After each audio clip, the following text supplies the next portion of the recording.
Commissioners, I appear with Ms Zoe Maud in relation to the next case study, which will take up the Commission's time for the rest of today's hearing. Yeah, I understand there may be some other appearances. Oh, yes, Mr Bolster.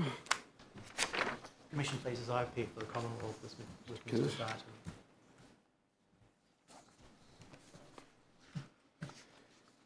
Sorry about that. I appear for Ms Yvonne Henderson. Thank you.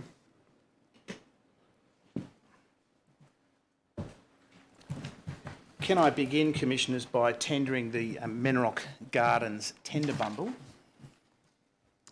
Yes. Well, the tender bundle then will be Exhibit 11-8. I note for the record that directions have been made concerning the identification of a number of people connected to this case study. Those wishing to report on the events are required to familiarise themselves with those directions and to comply with them. Commissioners, Menrock Life is an approved provider of residential aged care that operates 13 facilities in New South Wales, Victoria and Tasmania. In April 2018, Menrock acquired 3 Victorian facilities: Camberwell Gardens, McGregor Gardens and Greenway Gardens, which is located in Heathmont. On 2 July 2018, the Aged Care Quality and Safety Commission carried out an assessment contact at Greenway Gardens and found it to be compliant with all standards. All 44 standards were compliant in July. By May 2019, that is within 12 months of its acquisition, the provider was under sanction by the Department of Health. The sanctions followed from the failure of the facility to meet 21 of the 44 accreditation standards then in place, and which was the result of a review audit carried out by the Commission from 31 January to 5 February this year. At the time of that audit, there were 44 residents in respect of 47 allocated places.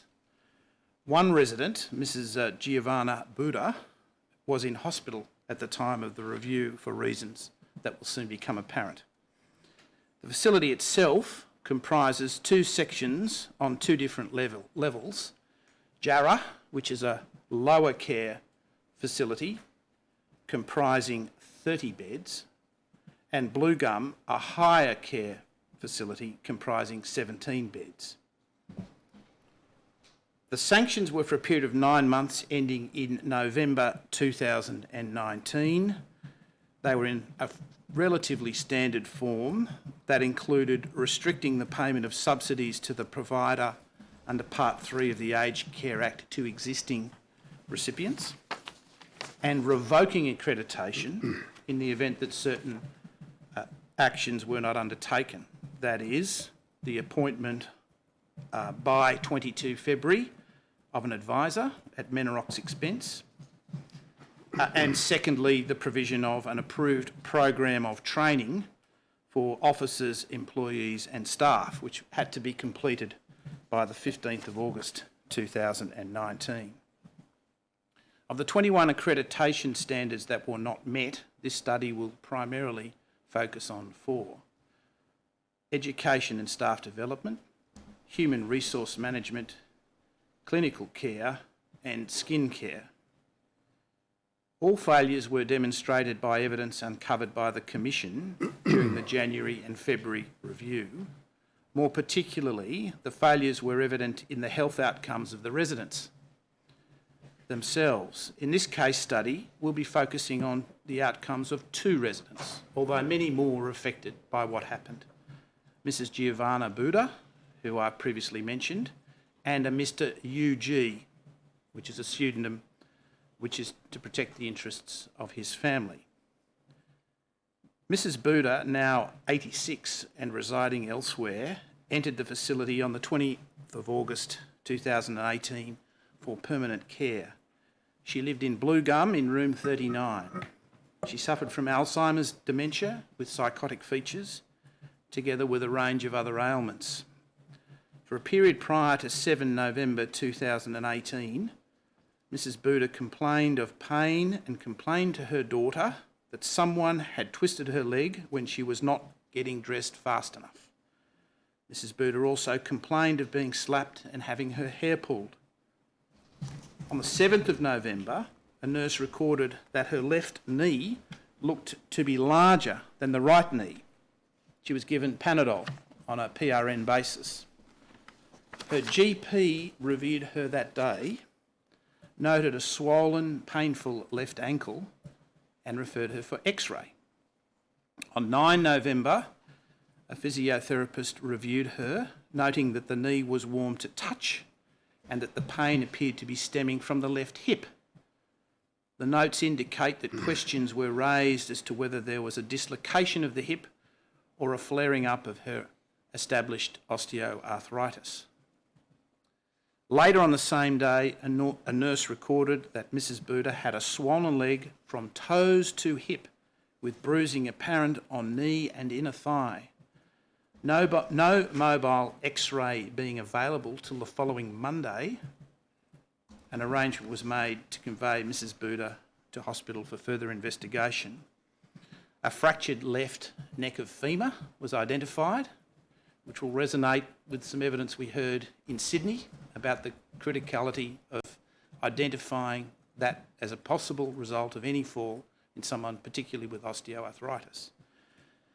It was determined at the hospital, it was later determined, a review carried out by the facility concluded that Mrs. Buda suffered the fracture in an undocumented fall that occurred on the morning of the 4th of November 2018. It was determined within the nursing home that a carer had found Mrs. Buda having fallen from her bed shortly before the commencement of the morning shift and had informed the incoming carers of the matter at 7 a.m, but there was no documentary record in any of the systems in place. When Mrs. Buda returned from hospital on the 15th of November, there was a sore on her sacrum. Her daughter pointed out the sore to staff, who were told they told her that they would look after it. Following a subsequent inquiry, Mrs. Buda's daughter was told that the sore had totally healed. Later, she was told that the sore was weeping. When she observed her mother seated in a chair resting on the wound, she asked staff why they had positioned her in that way. Clinical records show that on the 20th of November, staff noted a broken pressure area resulting from pressure to her buttocks.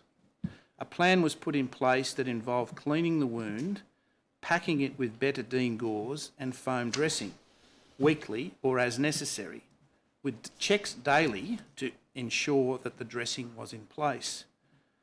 Wound evaluation documentation indicates that although the dressing was changed through December and into January, there is no indication with any clarity that the daily checks actually occurred.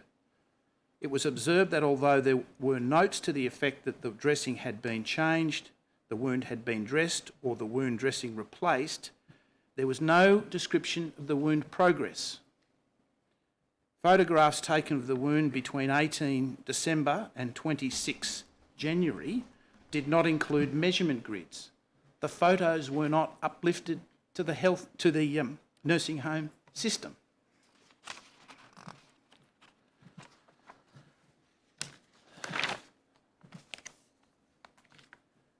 The Commission, when it reviewed the documentation, found that the 26 January photograph showed a significant wound deterioration and breakdown.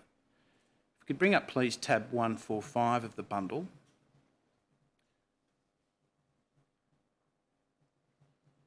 Commissioners, this is the 46-page record of the evidence as found by the Commission over their 5-day inspection of the facility.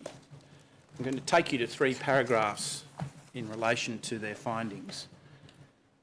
If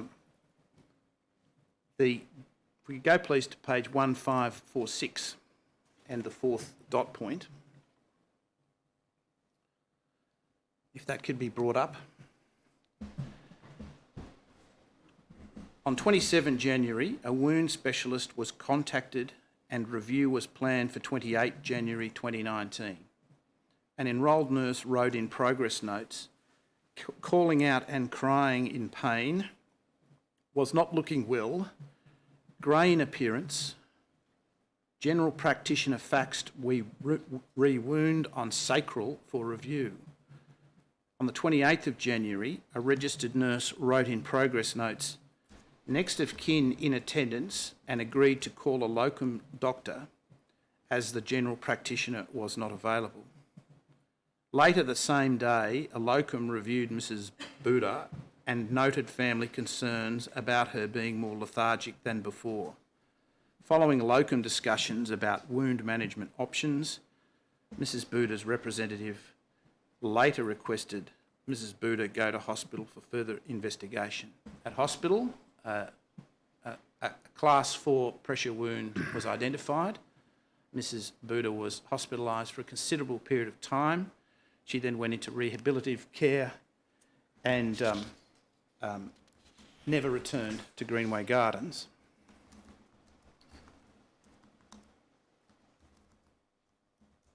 Mr. UG entered Greenway Gardens in May 2017. He was moved to Blue Gum on the 3rd of October and passed away there on the 28th of November. There were multiple issues with the treatment of Mr. UG as found by the Commission. First and foremost, a hidden camera was placed in his room by the family. The footage was provided to the provider and to the Commission and featured in the Commission's investigation. The Royal Commission has obtained this footage. Counsel Assisting proposed to tender the collection of videos in due course, which I'll do at the appropriate moment, but on the basis that it not be shown in the hearing or made public in any way. The provider has seen it, the Commonwealth has seen it, but the family do not want anyone else to see it. Its effect is, however, summarised in the following extract from the Commission's investigations. If we could go, please, to page 1558 of tab 145.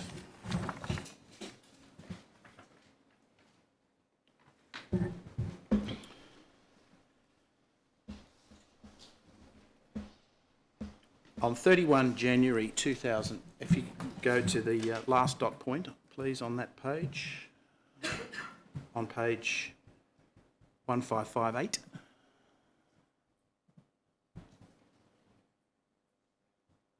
So this is the passage from both pages, Commissioners. So it's a summary of what was in the video. And you'll see there, if I just read it out in a moment, the Commission staff viewed the video on the 1st of February. The video was taken between the 14th of September and the 28th of November, and it shows, in summary, staff handling Mr. UG roughly, instances of staff berating him, telling him to get his damn legs back into bed, saying, I'm really getting tired of this, in and out of the bloody room, I'm sick to death of this, saying, I'm not a slave, saying, stop wrecking the bed, I don't care, it's bloody 11 o'clock, everyone's asleep, and you keep getting up. I've got more important things to worry about than your feet. Don't talk to me anymore, it's time to go to bed. On other occasions, staff swore at him in the terms shown there. Staff also spoke to him like a child. Good man, good boy, good girl, good boy. Staff refused to assist him to the toilet. No, you have got your big pad on. Staff telling him to stop moving when he has Parkinson's disease, saying, for goodness sake, stop this fidgeting. Staff not giving him a drink on request while saying they have got to get some more, but apparently not returning. Staff conversing about other staff over him while attending to his hygiene and completely ignoring him. Staff putting him to bed at 2:40 in the afternoon when he was clearly awake and telling them that he has to stay in, and then telling him that he has to stay in bed for another hour. Staff not explaining to him what they were there to.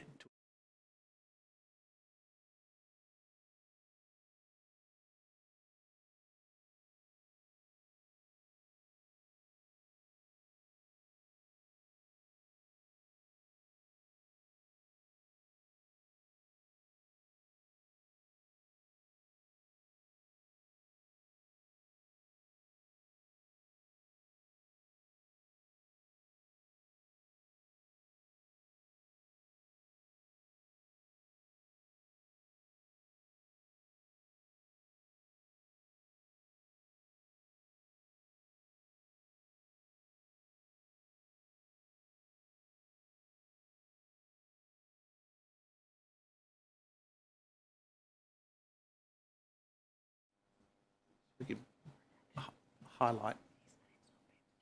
If that could come down quickly, please. I'll need to read that, Commissioners, because it hasn't been redacted. I'll read it out. Sure. Video footage provided to us by the approved provider shows on 22 November 2018 at 7:30 a.m. I ask Commissioners just to note the time, it will become apparent later. One staff member attended Mr UG transfer, although he was a two-person assist. The staff member put him into a stand-up lifting machine with support from a belt at the waist. Mr UG appeared to collapse and be unresponsive. The staff member lifted him up by the shirt to the bed, tapped his face, called his name, asked if he was all right, commented that he was not right when he was unresponsive, put him back to bed, changed his continence aid and turned him.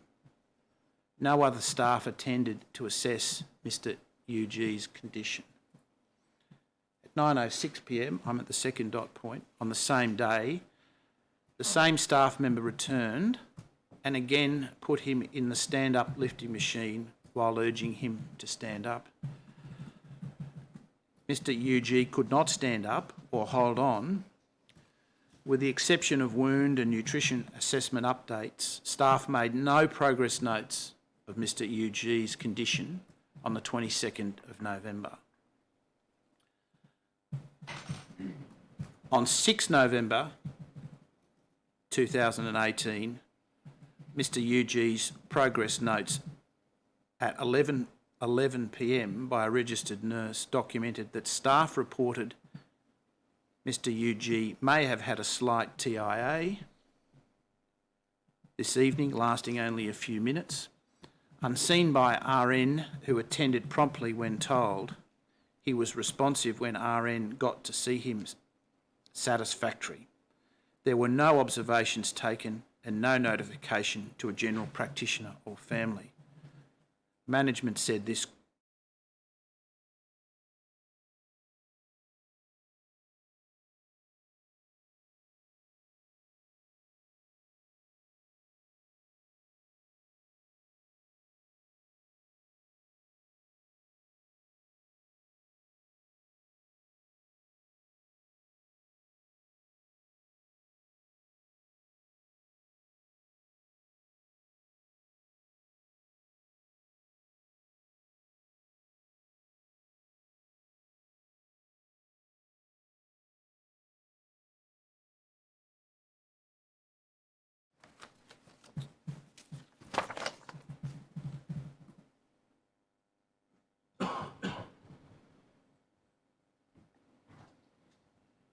it's been corrected on the feed. Commissioners were just pausing to check. Mr UG was seen by a doctor who put in place a palliative care regime and wrote up a number of palliative medications to be given if needed. Sadly, however, the palliative care plan was never activated and he was not receiving palliative care at the time of his death. must be emphasised that these matters were the tip of the iceberg. The care of numerous residents was inadequate, as the evidence record demonstrates. At the same time, it must also be emphasised that following a 2-day assessment carried out in June, on the 13th and the 14th of June, the Commission found that the provider at that time met each of the 21 expected outcomes that it had failed in February. Further, by 4 July 2019, that is before the 9-month sanction period came to an end, the Department of Health was persuaded to lift the sanctions imposed on Mineral. Commissioners, the first witness statement is the statement of Agatha, whose surname is not to be published, although it is known to Commission staff. She is the daughter of Mrs Buda. So if WIT 0480 0001 0001 could be brought up.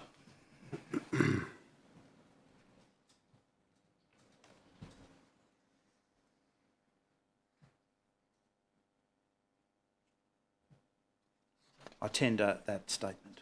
Yes, a statement of Agatha will be Exhibit 11-9.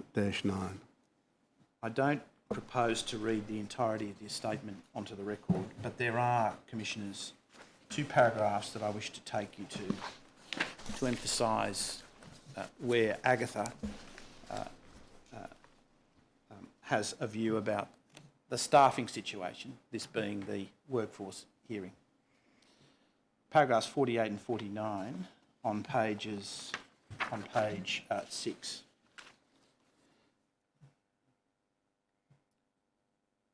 During my mum's time at Greenway Gardens, I noticed a lot of staff had left.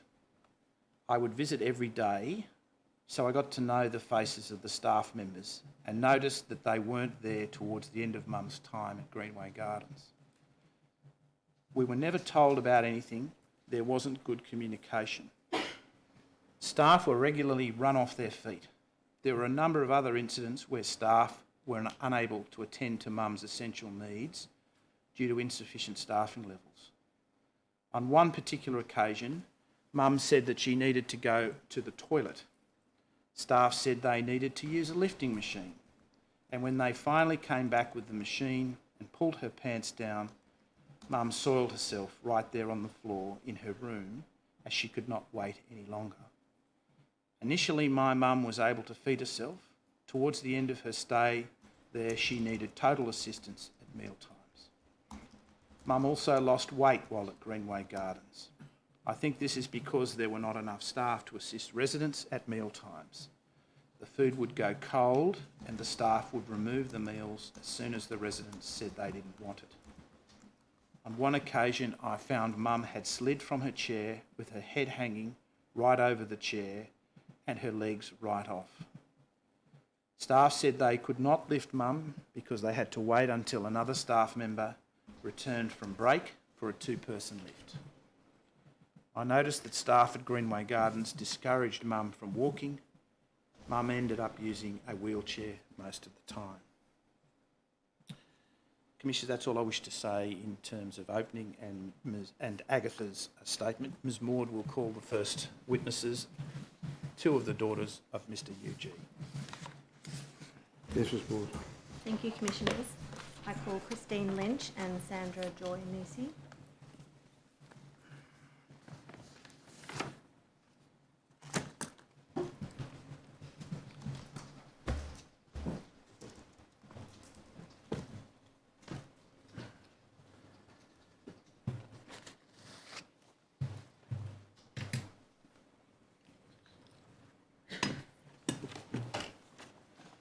Repeat after me.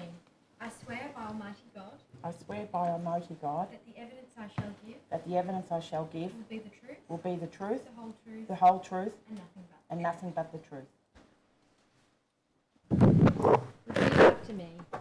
I swear by Almighty God I swear by Almighty God that the evidence I shall give that the evidence that I shall give will be the truth, will be the truth, the whole truth, the whole truth, and nothing but the truth. and nothing but the truth. Do feel free to sit down if you feel more comfortable. Board. Can you both just come forward so you're a bit closer to the microphone? Thank you. Now, Mrs. Nisi, I'll start with you. You've prepared a statement for the Royal Yes. Commission. Yes. Do you have a copy of that? I do. front of you? Does it have the document ID in the top right-hand corner, WIT.0539.0001.001? Yes. Yes. And that's the statement that you've prepared. Yes. Have you had an opportunity to read it recently? Yes. Yes. Are its contents true and correct? Yes. Is there any changes that you wish to make to it? No, but I could add a lot more, but obviously I won't. We'll get to that. Yes.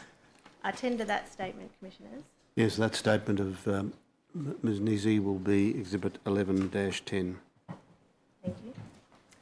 Now, starting with you, Mrs. Nisi, I want to ask you some questions about your father. He was born in 1933. Yes. Yes. And about 10 years ago, he was diagnosed with Parkinson's Yes. disease. Is that right? At that time, was he living independently? Yes. And about how long was he able to continue living independently for? Until about 5 years ago, I guess.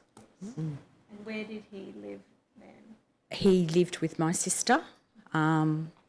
She had him at her place because she had plenty of room, and my home wasn't really set up for an elderly person that was frail because it was all stairs and steps, so it seemed to be the best place for him at that time. And at some stage, was there a need for him to move into residential care? Yes, he fell in February, can't think of the year now offhand, and broke his hip. And from then on he had mobility issues. In fact, broke his hip twice, once before going to hospital and once while in hospital. And then his mobility was compromised as a result of that. And also too, with the progress of Parkinson's, he became incontinent and needed more care, specific care, and two people to look after him, and we couldn't provide that, and we didn't feel that we could deal with his incontinence problems or shower him, so that the home was the best option for his needs. And so on the 3rd of May 2017, he moved into permanent care at Greenway Gardens. Yes. Right, yes. And when he first moved in there, how often would you visit him? 3 to 4 times a week. And Mrs. Lynch, were you also visiting your father at that time? Yes. Yes. And can you tell the Commission what his care needs at that time were? Was he able to walk on his own? Yes, he used a walking frame. He could walk on his own if you were either side of him to steady him, but his mobility became compromised quite quickly, and he was using a walking frame, and then right towards the end he went into a wheelchair. So was he able to get out of bed or out of a chair by himself when he first went into care? No. No, he needed somebody to help him. Yes. And you said he was incontinent at that time. Yes, when he went into the home, he was incontinent, yes. And what about eating? Was he able to feed himself? We brought a special fork for him with a very fat handle, and but with Parkinson's, because he shook, and a lot of the meals there that were provided weren't really suitable for him, because soup wasn't a really good option for someone with Parkinson's, so yes, he could feed himself a little bit, but he dropped a lot of it down the front of him, and at the start the food was never that was provided wasn't really suitable for his needs, as far as a schnitzel when he couldn't cut it up, things like that weren't very suitable. But he managed with sort of soft food, mashed potatoes, those sorts of things. He managed okay because he had this fat-handled fork. But quite often when you went there at mealtime, they hadn't provided that equipment for him to use. And also too, we brought I don't know what you call it, but it was a scoop thing to put around the edge of the plate, so that when he ran his knife or his fork along the plate, it would sort of help the food go onto the fork, but not often. Quite frequently, they didn't use that. So he'd often have the meal plonked in front of him, and unless he had the fork to help him eat, the proper fork, he couldn't grip it. And when he first went into care, he was in the area downstairs known as Jarrah, is that Yes, right? yes, And there's about 30 residents in that yes, area? yes. And when you would attend at mealtime, were there people who would sit with him and help him if he needed it? Don't think so, no. When you visited your dad when he was living in Jarrah, were there occasions when he needed assistance? Lots of times. Yes. He had upper dentures that needed to be fixed to his mouth with Polydent, and we made sure that there was plenty there. But quite frequently, this also added to the difficulties with him eating, is that they didn't put his dentures in place. And quite often I'd say, where's Dad's teeth? And they'd say, oh, we'll go and have a look for them or something. Or you'd go there and they hadn't fixed them in his mouth, and they'd be on his chest or on the floor or under the table or somewhere. So that added to the difficulties with him eating. Also too, he sometimes, because he dropped food down in front of him, he wasn't changed regularly. And we had the incidents with the shaving. Either he wasn't shaved and he'd have 2 or 3 days growth, or one day I went in there and had a big chunk out of his cheek and a couple of chunks out of his chin because someone had, it looked like they'd attacked him with the razor blade. Then we had the incident with a toe. He had a sore toe. I took his sock off to have a look what was going on, and his toe was purple. It was like 3 times the size that should normally be. And I called the nurse over and I said to the nurse, what's wrong with my father's toe? And she said, oh, we didn't notice that. Oh. And I said, so when someone showered him and or dressed him, nobody's noticed that his toe's 3 or 4 times the size? And then I said, well, are you going to get a doctor to look at that? And she said, oh, yes, we'll get the doctor in. And then about 3 days later, when I went in, I said to them, no one's rang me, so what's happened about his toe? And she said, oh, the doctor said he would get some tests done. I said, well, when will that happen? And that was the end of that story. So that toe issue was never resolved, and it just resolved itself. Apparently it was gout. Thank you. Then in September last year, 2018, is that when your father moved upstairs to the dementia ward? We felt that the staffing was, there was more staff upstairs, but unfortunately the people that needed care upstairs had higher needs. Therefore, although there seemed to be a few more staff up there, the people that were there, the residents, had needed a lot more care, and they were often people that needed 2 staff members to assist.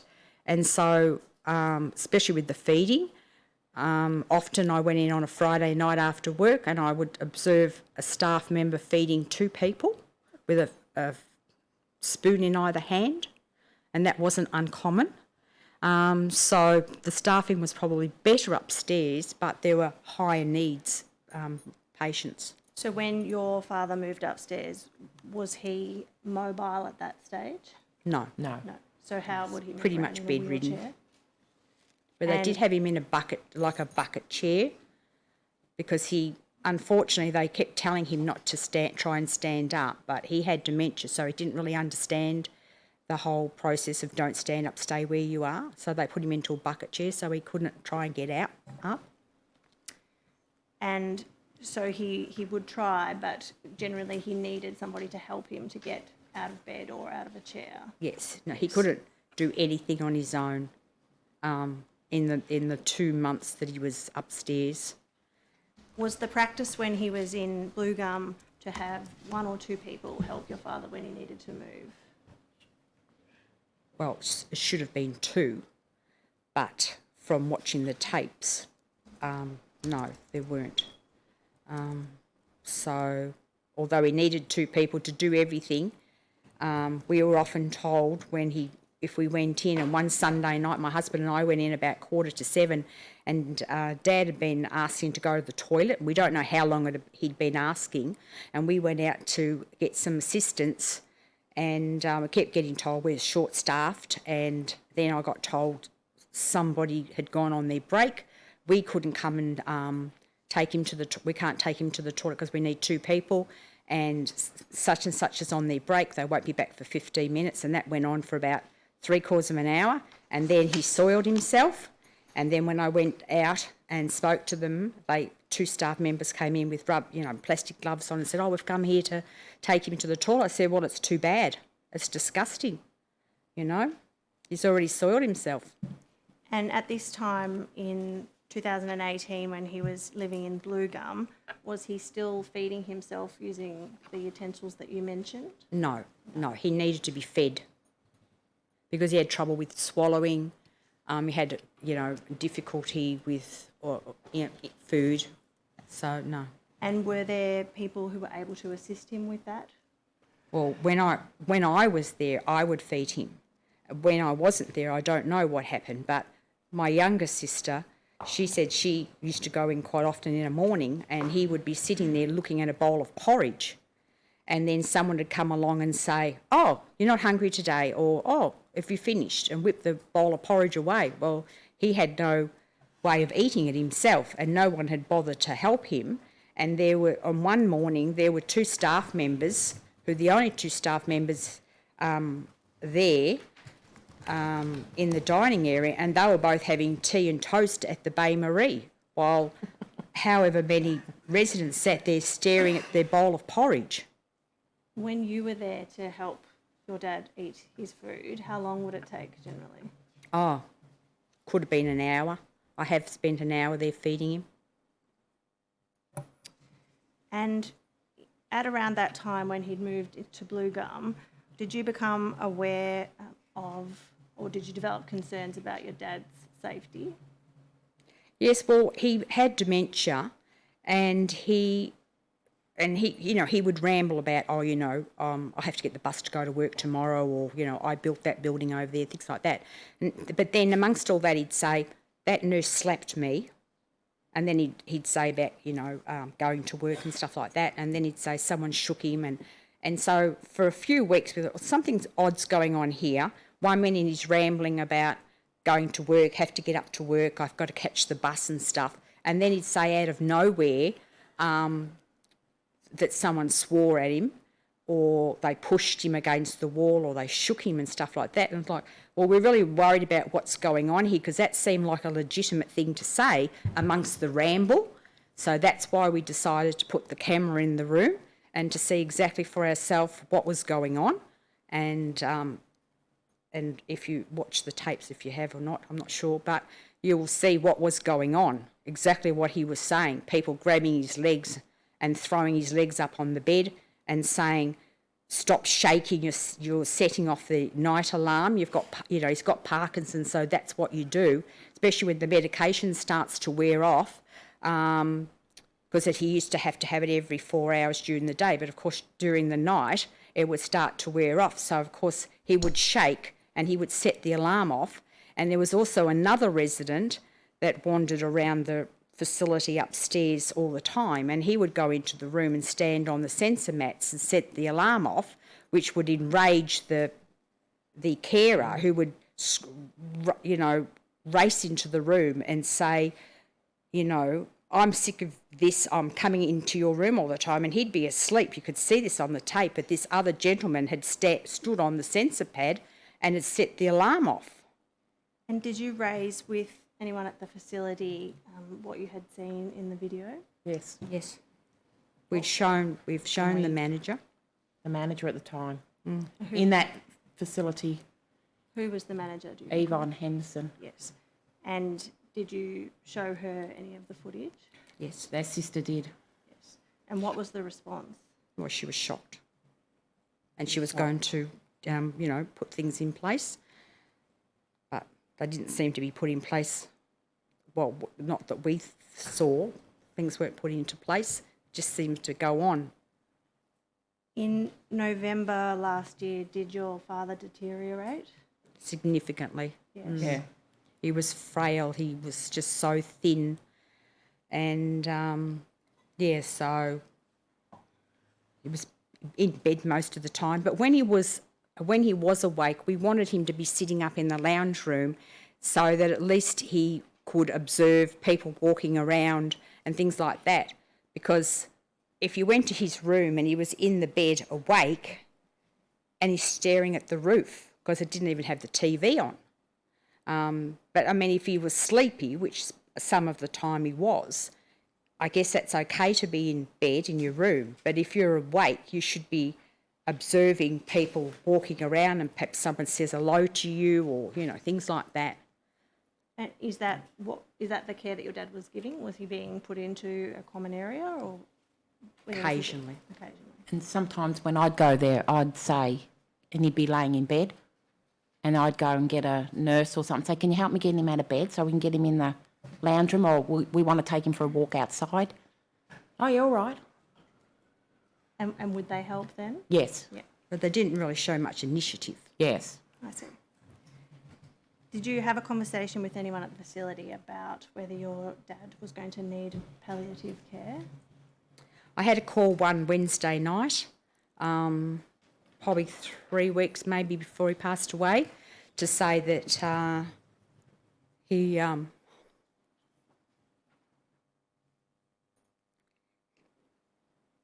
sorry, Okay, take your time.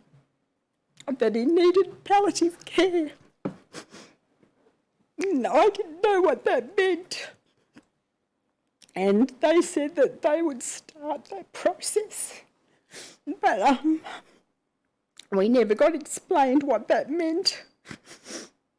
And then nothing seemed to come about. So I now when I look back, I think nobody explained to us that he was at the end of his life and what that meant. And so he just was left. And did you see your dad the day before he passed away? Yes. Yes. I went in on Tuesday at lunchtime to feed him, and I went into the dining area and I asked the staff, where is he? They said in his room. And so I went around there and he was laying, it was horrible, he was yellow and rattling, breathing, but I didn't know that he was dying and nobody had told me. And so I wouldn't have gone home. And so they came around and tried to feed him and they were trying to pour sloppy stuff to his mouth and it wasn't going in. And so I was really, really upset and angry. So I went to see Yvonne and she had a sign on her door saying she was in a meeting or something or she wasn't there. And so I told the girl on the counter because I was really angry, I've reported you and I'm sick of this. And so I stormed out. And then I spoke to my younger sister and she said he wasn't very well on the weekend. And then Wednesday morning I had a phone call at 8:30 to say, oh, we're sorry to tell you this, but your father's passed away during the night. And they never rang during the night to say that, he was deteriorating or anything. So we never had an opportunity to go in. And she said, and then when we asked, well, when did he die? They don't know. Well, when was he last checked? We don't know. I just find that really appalling that someone, in the afternoon looks so horrible and there's nurses there that, have seen death and they know that the end's approaching and haven't said anything and then just ring you out of nowhere in the morning and say, oh, we're sorry, he passed away during the night. Thank you, Mrs. Nisi. And your father passed away on the 28th of November. We think. Yes. We're not 100% sure. Right. It could have been the 27th during the night, could have been the 28th. And Did you raise concerns with the Commission about the care that he was receiving? Yes. Yes. I put a complaint in. I'd actually spoke to Yvonne, and I asked her, I said, why didn't you do, I need to know why you didn't do anything and all that. And she said, I couldn't do anything, blah, blah, and all that. She said, and I said, well, she said, I reported it to the CEO, all what was happening. And I thought, oh, CEO, who's that? And she said, Brendan Coulston. So what I did was I rang Brendan Coulston up, and I had like to say what was happening there and stuff like that. And he seemed very nice and etc. And then I told him there was a CTV camera. Apparently he'd already seen the footage. And then he just wrote an email and said, do you know you're breaking the, basically, this is straight, you know you're breaking the law by using that camera and blah. He was more interested in our usage of the camera than what happened. And then he said, it's the 14th of December, you've got to understand that we need a break for Christmas, and that on the 15th of January we're going to come back and then we'll look into this.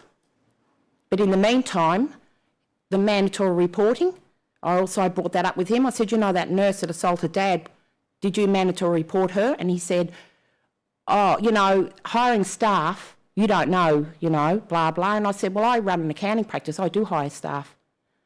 How hard it is to get rid of them. And then he mandatory reported that assault on the 28th of December, which the assault happened in, I think, in the September. Because he said, if you don't do it, I'm going to do it. Thank you. Thank you both very much for your evidence. All right. Commissioners, may they be excused? Yes.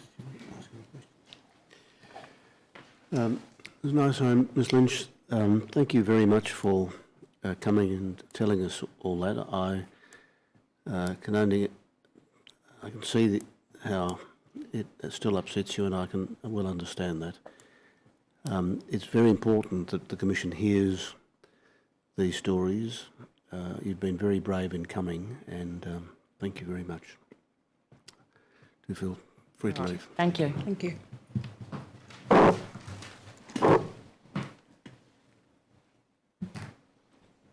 Commissioners, the next witness is Yvonne Henderson.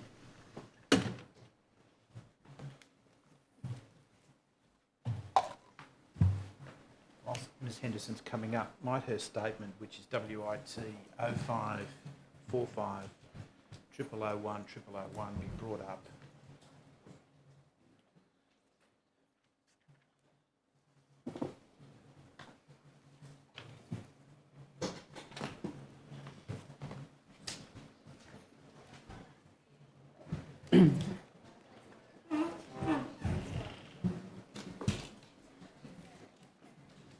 Repeat after me.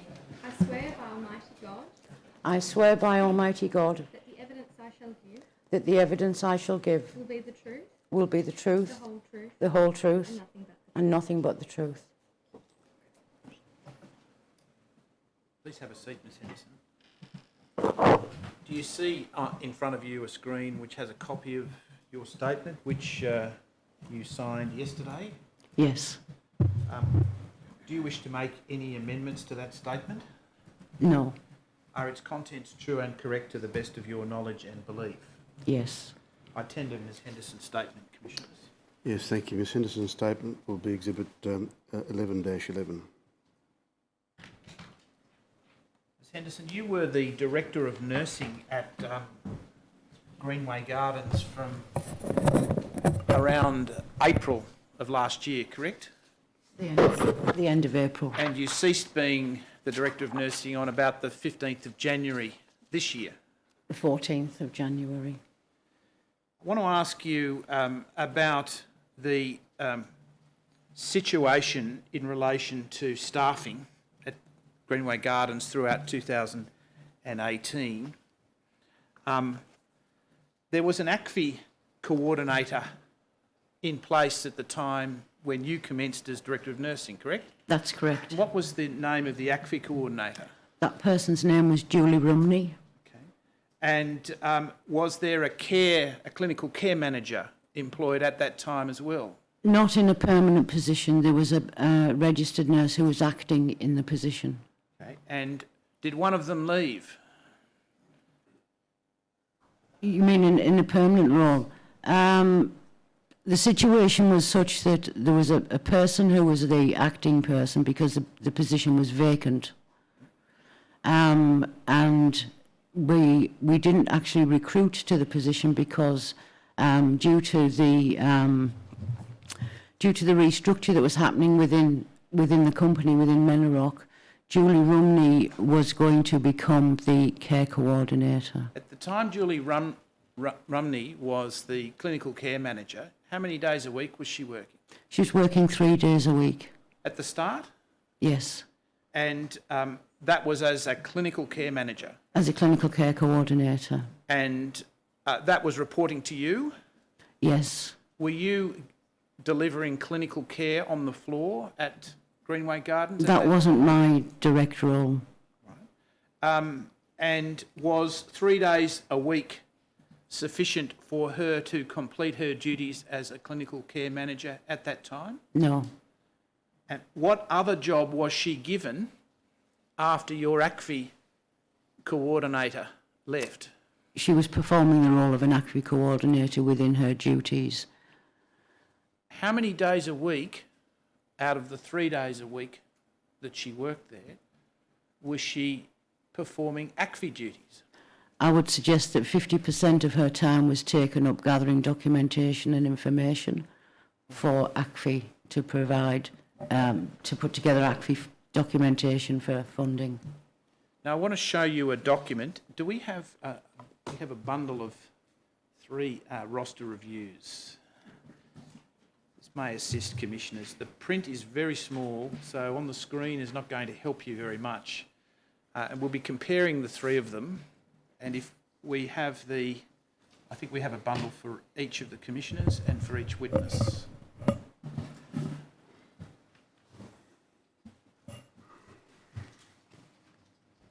So you should have in front of you there, Ms Henderson, 3 very similar documents that are called roster reviews. Yes. Okay. Can we look at the first one, which should have the handwriting tab 307 on it? Yes. And you'll see there's some handwriting at the top. Is that correct. yours? Yes, it is. And it says Brendan on the top left. Yes. Is that Mr. Coulton? Yes. Did he give you this? Yes. When did he give you this? It was sent attached to an email document. These documents were attached to the email for me to print off, and they were given, they were the current hours at the time when I joined Menorock, and were given as part of the roster review. If I could just ask you to look at you see the green box at the top left, and you'll see Yes. CCC.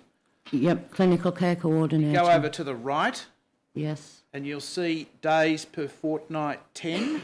that's correct. Can I note for the record that at the bottom right-hand corner of the page there's a note received June 2018? That's correct. All right.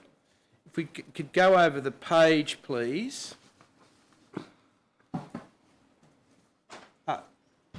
To tab 306. And you'll see this has a heading proposed hours post restructure. That's correct. Was this part of a bundle that he gave you in June 2018? There were 2 documents that were attached to an email. Right. And if you note, the clinical care coordinator role has changed, hasn't it?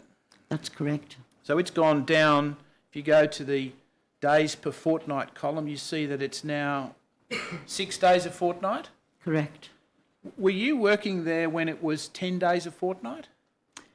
No, I'd just come on board. The person who had been the care coordinator had already left. Yep. I was advised by the group manager that I was initially reporting to that she did not wish to continue with the new ownership. So she had left, so I didn't get to work with that lady, and the registered nurse was acting in the role for 4 days a week. So, let me ask you this. You weren't there when the clinical care manager was doing 5 days a week as the No. clinical care manager? No, and I did ask about that because obviously that was my understanding that there had been 5 initially, but that wasn't the case But moving after forward. Sorry, didn't mean to speak over you. Sorry. After you were there, her role was reduced to 3 hours a week. To 3 days a week. And then the role of ACFI was added to her role, correct? Yes. All right. From your experience, what role does a clinical care coordinator have in a facility such as this? My experience is that their role is to oversee the daily care within the facility, to ensure that care plans are updated, that everything that is happening in relation to care is reported and documented appropriately, that referrals are followed up, that wound care is managed effectively, and to make sure that care staff are caring for residents as they should be, where it's documented that they are one to assist or two to assist. They should be ensuring that this is happening. If it's not happening, then they should be reporting issues back to me. All right. Could we bring up, please, tab 308 and the first page of that tab, which is an email that should be redacted? Yes. Can you see that email in front of you? Yes. You're familiar with that? Yes. So this, I want to suggest to you, email was sent to you by Ms. Vandenberg in August. Yes. And it attached the document that we were just looking at that had 6 clinical care coordinator hours, that is tab 308. And if we just scroll through a couple of pages, you'll see that. 6 days. Yes, 6 Not days. 6 hours. Now, in August, what role did Ms. Vandenberg have in talking about a roster review with you? Okay. Miss Vandenberg was my group operations manager. Yes. So she was my first port of call. So if there were any concerns or matters pertaining to Greenway, she was my direct report. Now, were you and she discussing a staffing restructure at that time? Yes, we were. And why were you doing that? Because we were going to introduce Menaroc's model of care, which was what was happening and ongoing throughout all of their facilities. And the staffing levels were based on the size of the facility, on the bed numbers at the facility. Had that process started in June 2018? It had indeed. Could I ask you to look, please, at tab 304 of the tender bundle? Do you recall receiving an email from Mr. If you have a look at the just at the screen. Oh, sorry. Ms. Henderson. See there an email from Mr. Coulton to you of the 22nd of June 2018. Yes. Not long after you commenced. Did you discuss with Mr. Coulton what he wanted to achieve out of this roster restructure? My considerations weren't taken, weren't heard. No, if you could just please listen to my question. Sorry. Did you discuss that issue with him? Yes, I discussed rosters and the restructure with him. What did he tell you? That the budget and roster and staffing levels would be applied as I was advised by head office. And what did you understand that to mean?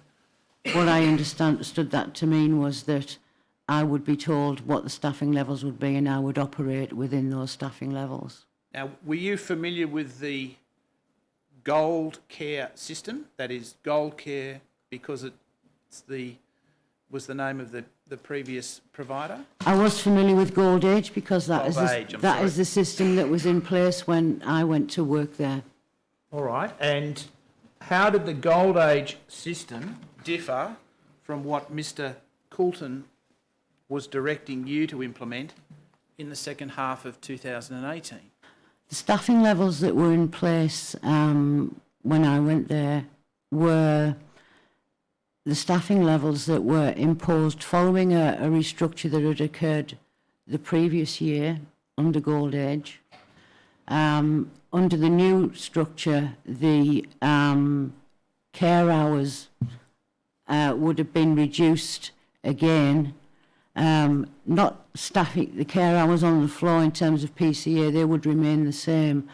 But senior leadership hours, as in care coordinator, ACFI, were being reduced. So the move from 10 hours of a totally focused clinical care coordinator to 3 hours with half the time doing ACFI was the most significant change, was it? Yeah, huge change. What effect did that change have at Menorock or at Greenway Gardens as 2018 drew to a close? In my opinion, I believe it meant that the care coordinator was not able to spend enough time on the floor supervising what was happening and observing what was happening, and it meant that she wasn't able to follow up effectively, wound care, oversee what was happening generally day to day. Now, you mentioned Julie Rumney was the person who was put into the care role in around June or July, is that correct? July, yes, mid-July. And how long did she remain in that role? She only stayed for a few weeks. And what happened after that? After that, the RN stepped back up into the role for 3 days until we recruited again. Which RN was that? That RN was Darryl, oh gosh, I'm trying to remember his surname, I do apologise. I can't recall his It surname. doesn't matter. at the One moment. of the nursing One staff. of the registered nurses, that a permanent staff member at the facility. Did that create a hole in the roster? It did, and her shifts were backfilled with a casual RN.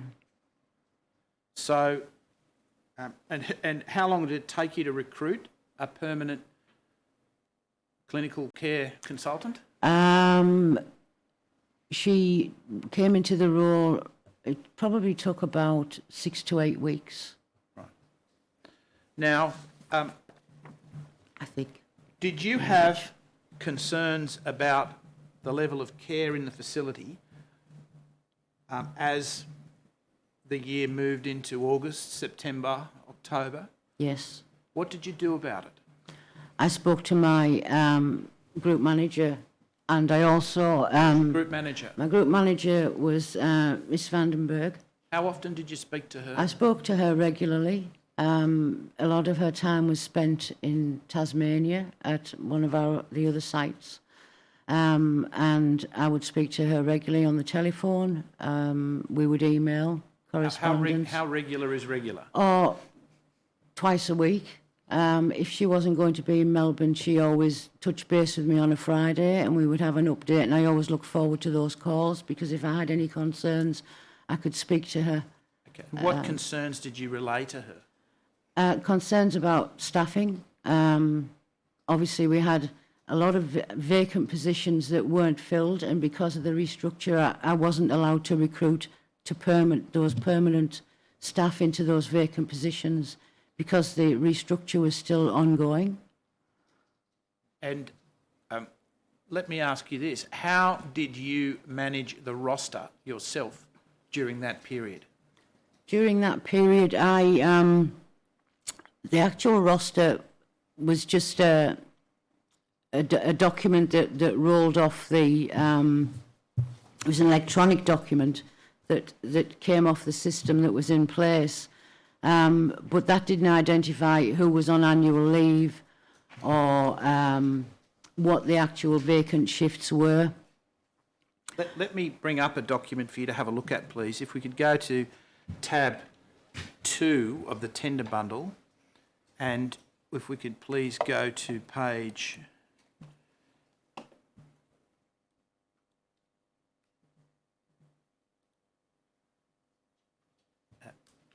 0241. That could be highlighted.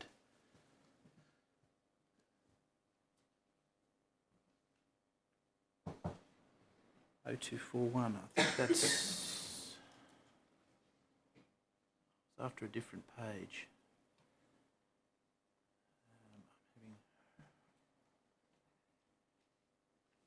In that document, if we could go please down, because I've got the page number cut off on my, if we could go to page 51 inside the document. Thank you, operator.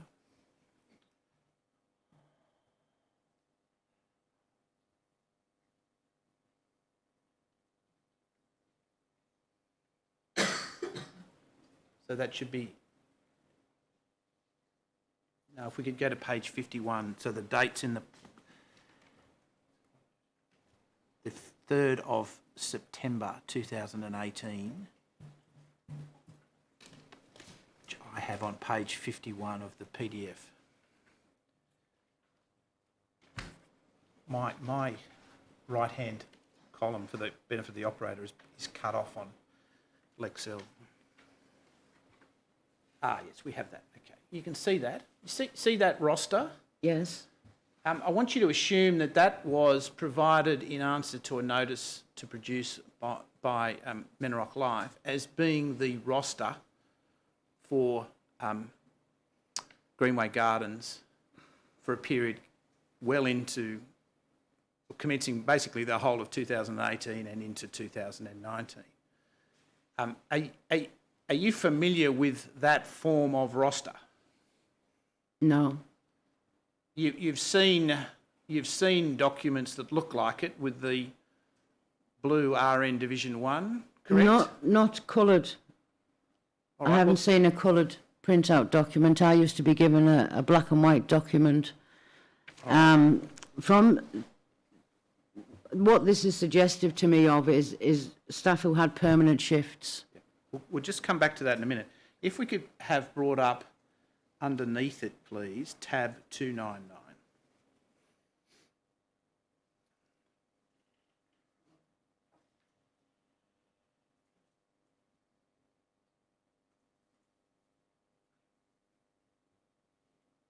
Tab 299.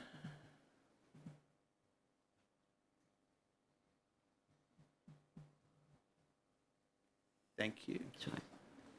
So is it possible to put them perhaps one under the other?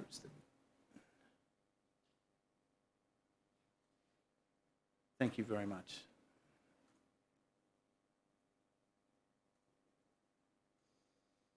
Now, the top document is a document you produced to the Commission yesterday. Yes. And That's the bottom correct. document is the document that was produced by Menrock Yes. in answer to a notice. Yep, You'll notice there's a couple of differences. that's correct. Firstly, the document of yours, although it covers the 3rd of September, is actually dated the 2nd of July 2018, Yep, which you can see at the bottom of the page, and it includes Julie Rumney as the ACFI coordinator. yep. You'll see that. That handwriting is yours. That's my handwriting, yes. And that, when did you make that note on that document? I made that note on the document when I was doing roster review information. Right. So back in 2018, when you were actively doing the roster? Yeah, well, no, that was just when we were looking at review. So it would have been around, it would have been between July and September. All right. Now, you see on the bottom document, there's a blacking out of the RN Division 1 admin. Yeah. How do you account for the blacking out in the system at that time? What does that mean? What does that mean to us? Well, looking at it? comparing that to the top one would mean that that's the ACFI role. If Julie Rumney's 5 days a fortnight, that were initially there is that those are the hours that were the ACFI role. Yeah. That would, All right. Looking down at the second document at the bottom of the screen, that is the document produced by Menarok, you'll see that you're listed there in an administrative role. Was that consistent throughout the time you were there? I can't say I'd really taken a great deal of notice of it, but even though I'm a registered nurse Division 1, my role is pretty much management. Yeah.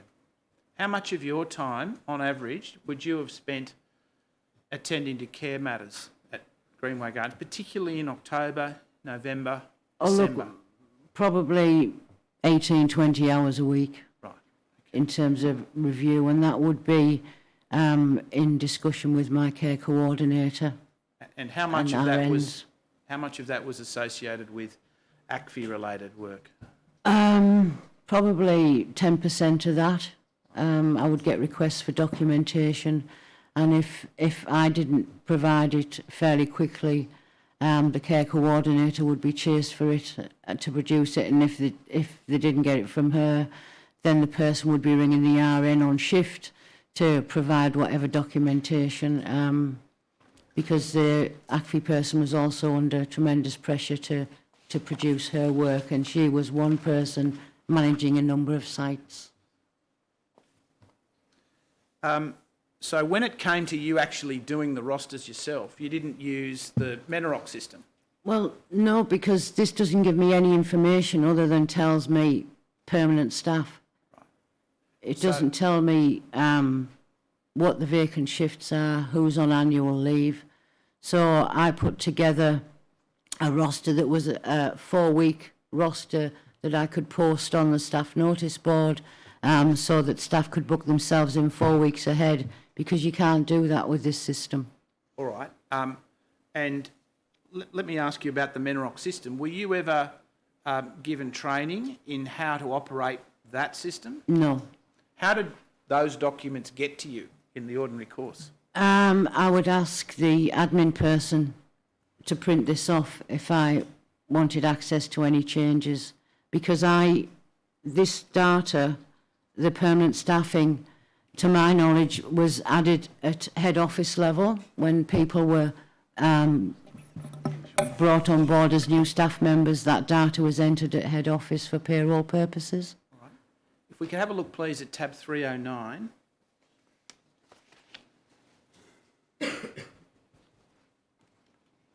Is that familiar to you? Yes. And what's that? That's sort of my toolbox working roster. So is that That's how I worked out who was on leave.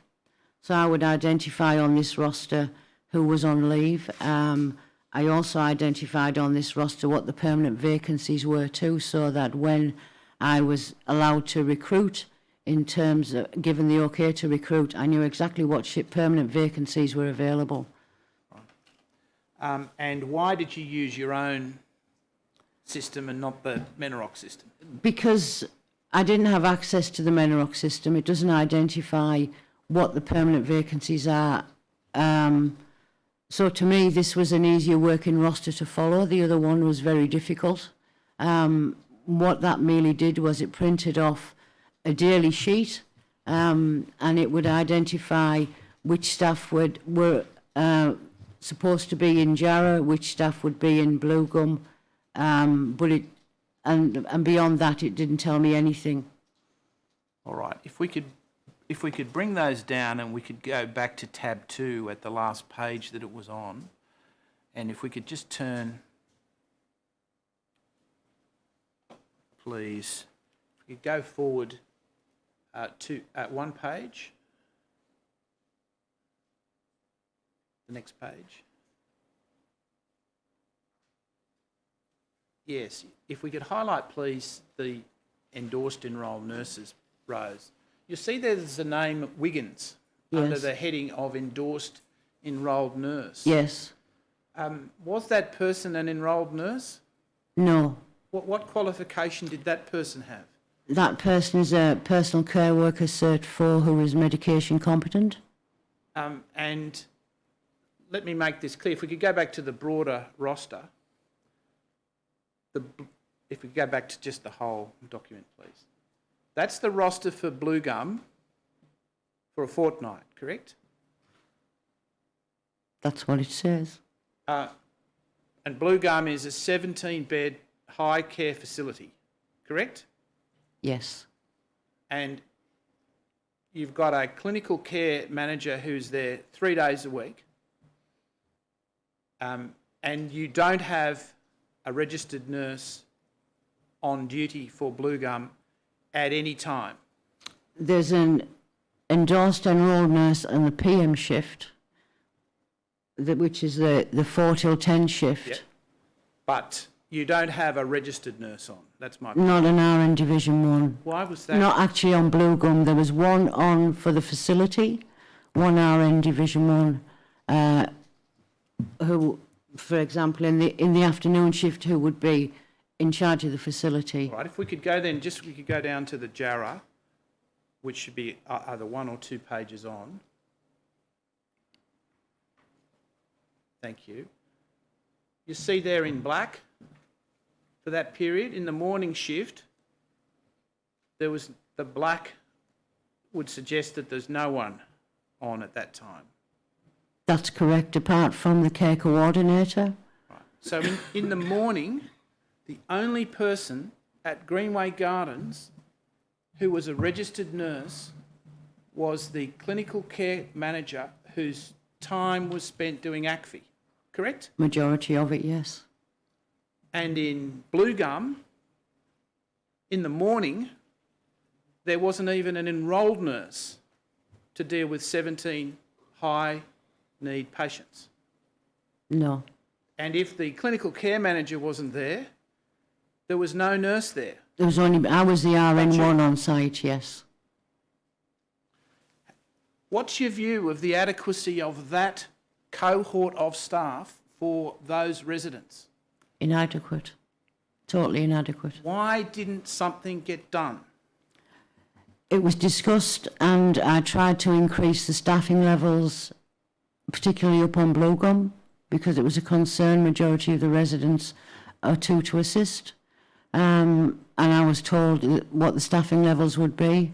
I did have discussions with Miss Vandenberg, and was advised about the introduction of a tenancy shift to the facility, which could be utilised where needed. But again, that shift is used based on bed occupancy. Now, that shift was a 4 o'clock till 8 o'clock That's shift correct. on an afternoon in Jarrah. That's correct. And was it ever implemented at any time you were there? No, it was not. What difference would it have made if you had, for example, shifted your enrolled nurse from Jarrah in the afternoons to the morning shift in Blue Gum? Well, with the restructure process that was in place, the plan was to endorse an enrolled nurse on the morning shift and an enrolled nurse on the evening shift who were based on that unit, and that was what I pushed for. And it was also part of the Menorock model to introduce EENs for medications. Were you aware of the growing acuity of the residents during 2018 as the year progressed? Sorry, I don't know. Growing acuity. Put it another way, was the ACFI assessment of your residents going up or going down in 2018? To my understanding, it wasn't reaching as much as as it was hoped it would. Is that another way of saying that the money that was coming in was not what was hoped for? But the need was still going up, wasn't it? The patient need was going Absolutely. up. Absolutely it was. But ma'am, sorry, may I make a Yes, comment? please. It's very hard to, we're required to do the documentation for ACFI in order to be able to achieve the highest in funding. staff are trying to provide care under very difficult circumstances, and yet we're expected to do the paperwork. If we don't do the paperwork, staff don't do the paperwork, they're in trouble. Where is our priority? Our priority should always be with the resident, and the documentation comes after. Were you given directions about how you should approach the ACFI assessment process? Only in that when assessments are carried out, everything has to be documented, and often we have to, obviously we're looking to identify the maximum to maximise funding. To me, when you do an assessment, you do an honest assessment. Yeah. It should never be, it should always be based honestly on what the residents' needs are. And with, within aged care, everybody feels that they never get enough money to care for the residents. Sorry, may I just finish? And if you don't get the funding, you don't get the staff. Simple. If we get maximum funding, then we can put in more staff. Did you understand the Menarok model to be dependent upon anything other than the number of beds and the degree to which they are occupied? Correct. Did the Menarok model, as far as you understand it, have any relationship to the needs of your residents? I would say partially. I wouldn't say. Well, only in that we were able to meet basic needs of all residents, as in daily personal needs, showering and assisted basic care. But for those who needed, additional care, for those who were with high care needs, and for me, particularly up in Bluegum in dementia, who needed more intensive care, we didn't have appropriate staffing to care for them appropriately, not in my feelings. Let me ask you about the needs of the residents. In the 17 beds in Bluegum, what percentage were two-person assists? I would say probably the majority.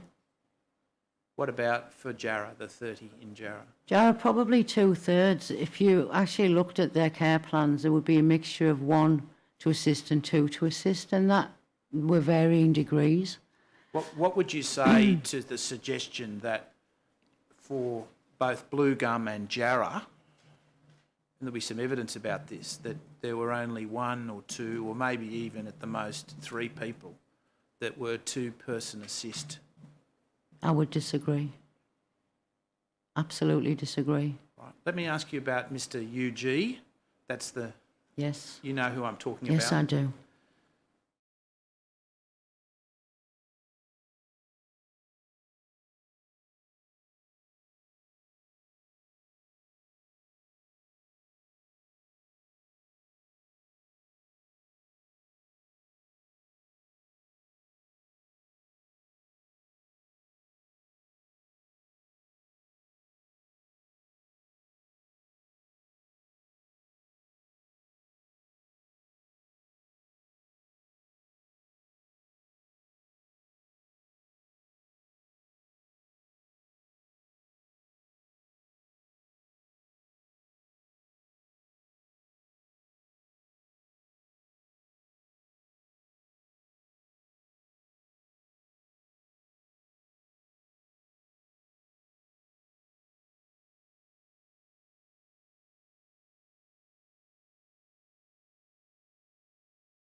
And we talked on the phone and we arranged to meet.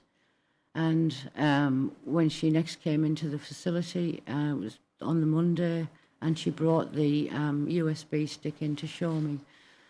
And we looked at that together, and I was just so upset by what I saw, and we talked about it, and I immediately reported it to Fiona and to Mr. Colton. Did you speak to Fiona and Mr Coulton together? No, separately. Who did you Because speak Fiona, to first?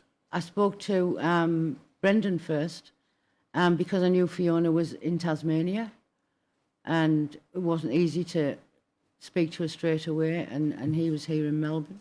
What did you say to him? I told him that I'd been advised, well, in fact, to be quite honest with you, if I may just refer back, when I got the call on the weekend,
do about this.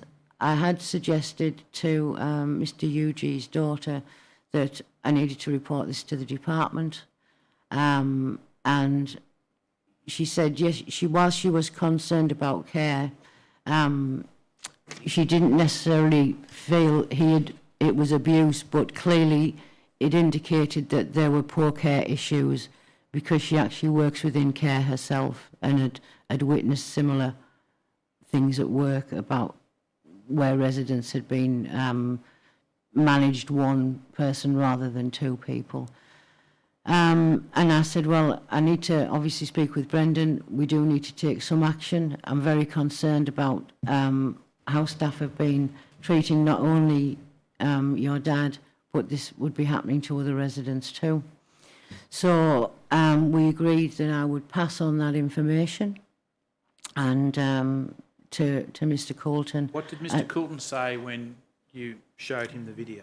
When I gave him the USB and we saw the video, I said to him, where do we go with this?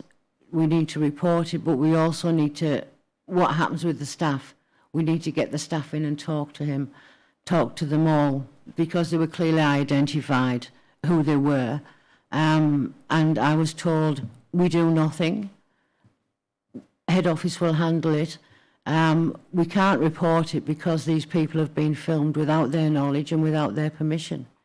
And the family didn't have permission to put the camera into the room, and nor did they advise us or request to do so. And that to me was an absolute mystery. To me, should they have had to seek permission? So then a notice came out and was put on the notice board that anyone seeking to put a camera into their loved one's room, you should seek permission and enter into an agreement with the facility and identify how long they were going to have the camera in the room and the reason for why they wanted to put the camera in there. Now, you were also made aware of allegations in the case of Mrs Buda. I was. Did you report the allegations of an assault when they were conveyed to you by her daughter? Is this in relation to September? This was after Mrs Buda was taken to hospital and it was ascertained that she had a broken neck of femur. Yes, I did report it. initially after she went to hospital, and it was reported to me she had a fractured neck of femur, Mrs. Buddha's daughter came to me afterwards. We spoke afterwards, and information sort of trickled into me afterwards that she believed that it was as a result of an injury, and I advised her that I would report it and would carry out an investigation into that allegation, and so I reported it to the department. All right. Did you report it to the police? No, I did not at this time, And why was that? because it was felt that there was insufficient evidence, given that she'd been seen by GP over on a number of occasions, and it was considered to be that it was due to either previous injuries or ongoing medical conditions that she had. When you say it was considered or it was felt, are you talking about yourself or are you talking about It was communications with someone else? indicated by the GP whether there was any evidence that she may have been harmed or injured in any way, and the GP didn't feel that was the case. He felt the first I knew about having any discomfort was on the Wednesday of the week that she went to hospital. What day did she go to hospital? I can't recall the How many actual days date. before she went to hospital were Okay, you made aware of the problem? I was made aware the middle of the week on the Wednesday, and she went to hospital on the Friday, because I was the one that sent her to hospital. And you formed a view that the police didn't need to be notified. Is that right? Not at that stage. But when did you form the view that the police didn't need to be notified? After I'd reported it to the department to say that there was an allegation had been made, I made inquiries into what had happened, and it was me who identified that Mrs. Buddha had been found on the floor, and it was an undocumented incident. All right. I want to, before we finish, there's one topic I need to cover with you. Holes in the roster as they developed in September, October and November, when people were ill, away, whatever. How did you fill those holes on a daily basis? We had to ring our casual staff, talk with staff that were already on duty to see if they wanted an extra shift, see if they could stay longer, see if some staff could come in early. If we couldn't, we would then put that information onto Emprevo, or not me personally, because I didn't use the system. Admin staff would put it out, put it onto Emprevo, and it would send out an email to staff to say this shift was available, not only to our staff and casuals, but also to anyone else that worked within Menorock, to see if anybody wanted to pick up the shift. And we would have to keep a list of everybody that we'd contacted by phone before we did this. And when all those avenues had failed, then and only then could we request an agency. And how could you, did you have to seek the approval of We either had to Ms seek Vandenberg or Mr Coulton about Mr. that? Coulton was our go-to person. He was the only one who authorised agency. And how often did that happen? Well, we tried very hard not to have to ring.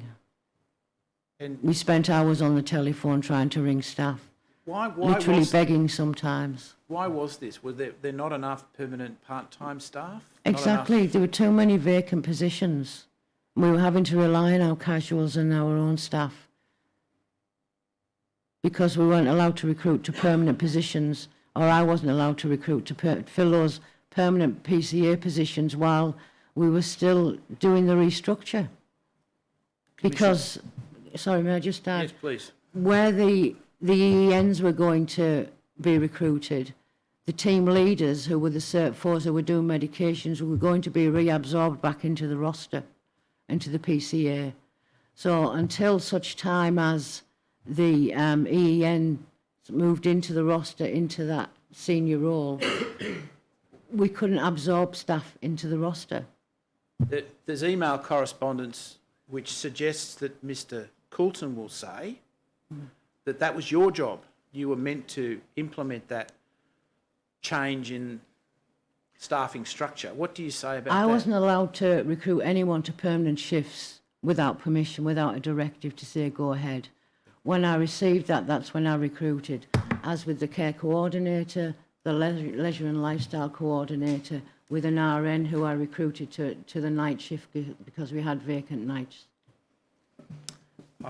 If the case was that I could just go ahead and recruit, why were we still discussing a restructured roster as far back as October if everything was agreed and understood?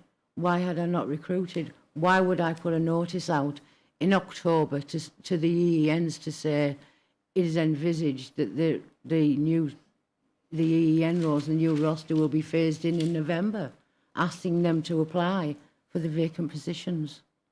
Thank you, Ms Henderson. Commissioners, I have no further questions. Yes, thank you. Ms Henderson, thank you very much for coming to the Commission to give us your evidence. It is very helpful. Thank you. Thank you. Commissioners, the next witness is Bridget Scarf. I expect my examination will be about 15 minutes. Whether we deal with her now or take the break, we're in your hands. Well, perhaps we could take the break now and resume at 5 past. Thank you.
Commissioners, as that concluded Ms Henderson's evidence, I'd seek to be formally excused. I'll remain in the court, but if I could be excused. Yes, of course, from you're that table. excused, Thank you. yes.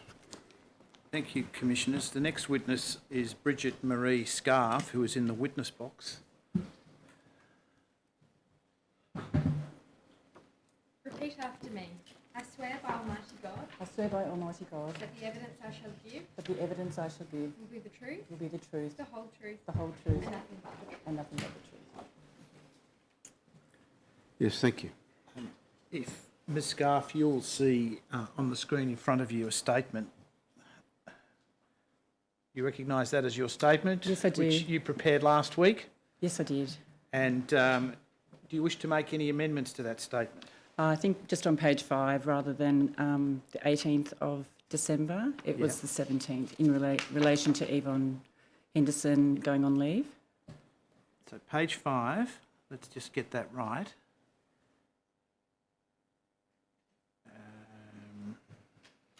Is it page 5 Pretty sure it was, it's or page paragraph 5?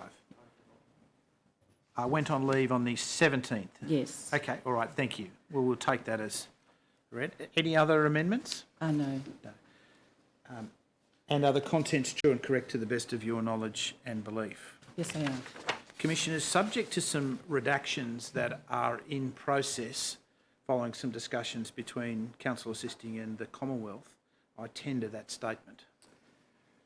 Yes, all right. Well, the statement of Ms Scarf as redacted will be Exhibit 11-12.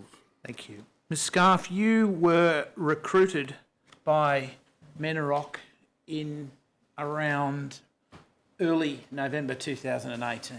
No, I was appointed in my role on the 10th of December 2018. 10th of December. Correct.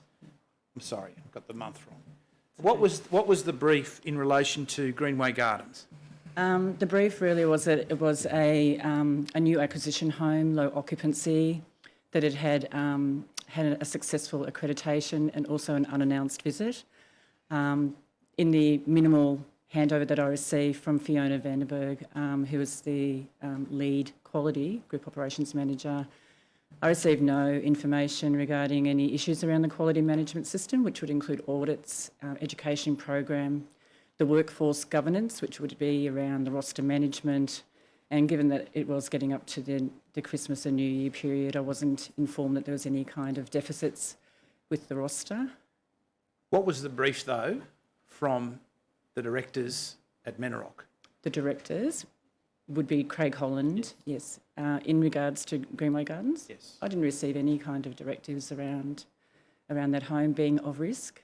What was your directive then from Mr Coulton? What did he task you to do at Greenway Gardens? Yes, so within 24 hours I was tasked and assigned to do a significant root cause analysis based on the UG complaint. Mr UG's incident? Yes. Okay, you did that. And did you, that's in evidence, so you don't need to take us Yes. through what you found. Yes. In doing that, did you become familiar with the staffing structure at the facility? Yes, I did. I think on the second week, because my first week was also orientation at a couple of other sites, I just basically received phone calls quite regularly in the morning wanting to have staff replaced with agency. But what really alerted me was really on the 20th of December when I had 3 phone calls within 1 hour regarding PCA replacement. This was after Ms Henderson's gone on leave on the 17th? That's correct. And yes. who took over her role when she went on leave? That was assigned to me. And there was a clinical care coordinator? There was. At that stage, she was doing 3 days a week, which ended up being 4 days a week. What was her role? Well, I've heard a lot about ACFI, but in regards to working with Karen Jackson, it was really around the risk that was identified in the root cause analysis was really the basis of profiling the home with her. Yeah. Yeah. Well, were you made aware that she had a role as the ACFI assessor coordinator? I can't really recall. I just know that she'd been just in her role only for a very brief period of time, and that another person had been in the role, the RN that stepped up, it was too much for her. So I really wasn't given, I guess the model with Menarok Life is that they do have that dual role. Right. Let's just talk numbers. When you walked in the door in December 2018, were there enough nurses, enough enrolled nurses and enough carers given the people they had to look after? No, and it was primarily based on within the first 6 hours of being on site that people felt the need to, or felt that I was approachable enough to let them know about the staffing on Blue Gum. I in fact asked the lifestyle coordinator, who verbally had given many examples, particularly around the meals not being able to be provided on time, toileting, asked her to put that in writing, which she did. They actually had staff come to me and just let them know that, you know, there's just not enough hands to do. The acuity was quite high, that there was a lot of manual handling. So I had, based on pretty much feedback and also just obviously the concerns raised by Mr. UG's family. Is it fair to say that you were the Don after? Yes. And for how long were you the Don? I was the Don right up until I was deployed back into my role, which was to look after the 6 other homes that I was allocated. When was that? I really can't remember the date, but it was really probably the week before I was terminated, which would have been around the week before the 21st of March. Of March. All right. Now, from the time you arrived and you ascertained that there was a staffing shortage, did you raise the issue with Mr. Coulton? Yes, I did. How many times did you raise it with him? When I was triggered to just look at the roster that had been provided by Yvonne, because she did use her own system. It was scanned to me by the administration officer, Kay, and I did a quick analysis. I was actually at the head office in Mont Albert, and that's one of my skill sets, is to analyse data. So I was able to populate it into just a little bit of a table. Initially it was around the PCAs, but it was very obvious that there was 21 registered nurse shifts that were not filled and coming up into the Christmas and New Year period. So I emailed Brendan Colton, and I also copied in the group operations HR manager, Leanne Yind, and I thought I would have got a phone call or something, and I also texted him to say that I'd sent him an urgent email. These were problems, though, associated with gaps in the existing roster. Correct. Assume the gaps are all filled and everyone's working as they're meant to on that roster. Was there enough people there to do the tasks? Particularly on Blue Gum, no. There's, you know, two PCAs in the morning doing, the acuity was high. I had spoken to Fiona Vandenberg on site around the 18th, and I informed her, because she was doing a external complaint to the Aged Care Commissioner, I informed her about the feedback that was accruing, and she told me that the staff, the occupancy and the acuity of the residents were largely independent, with maybe 2 or 3 people requiring manual handling. She told you that, did she? She did. From your experience, having been the Don there for the period of time that you were, was that an accurate description? No, it wasn't. And this is like my second week of being in the organisation when I actually escalated that information to her. Were you here, did you hear Ms Henderson talk about the relative acuity of the residents in both facilities this morning? Yes. Do you disagree with that? Look, I can see that there's been a lot of conflict in decision making. I guess I was looking at it purely from a workflow perspective. No, just in terms of the acuity. She said more than half in each were more than two-person assists. Do you agree with that? On Blue Gum? Yes. No. I don't think that ratio... 50%. What do you think the ratio I think is? it would have been 3/4 would have been manual handling, and that there would be only, 25% that would be not completely independent, but would need 1 to 2 assist. Yeah. All right. What about in Jarrah? In Jarrah, I must say that in response to the 5-day audit, that they did give some observations around Jarrah and staff rushing. So I actually took that feedback on board and just did a quick observation audit for 4 hours. I guess the acuity was definitely not having manual handling. The acuity was probably more the role responsibilities in meeting the resident request to want to have their meals in their rooms. So there was actually quite a lot of residents requiring meals in their room, which would be up to 20. So the acuity was slightly different. But in that 4 hours, I didn't identify that there would need to be any revision of the hours there. There was a change though. There was a shift moved from Jarrah to Blue Gum. Correct. Why did that happen? I mean, I've been a consultant, and also I've been in quite advanced levels of roles, and that's just something that I would do. It's a memory support unit.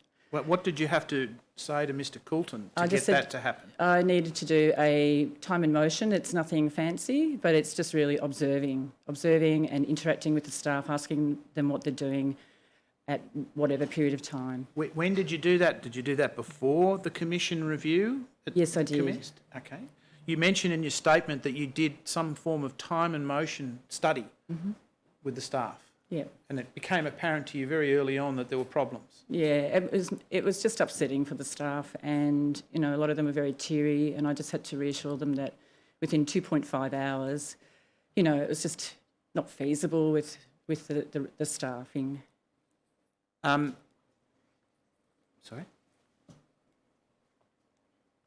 Yeah. What did you do for 2.5 hours to allow you to come to that conclusion?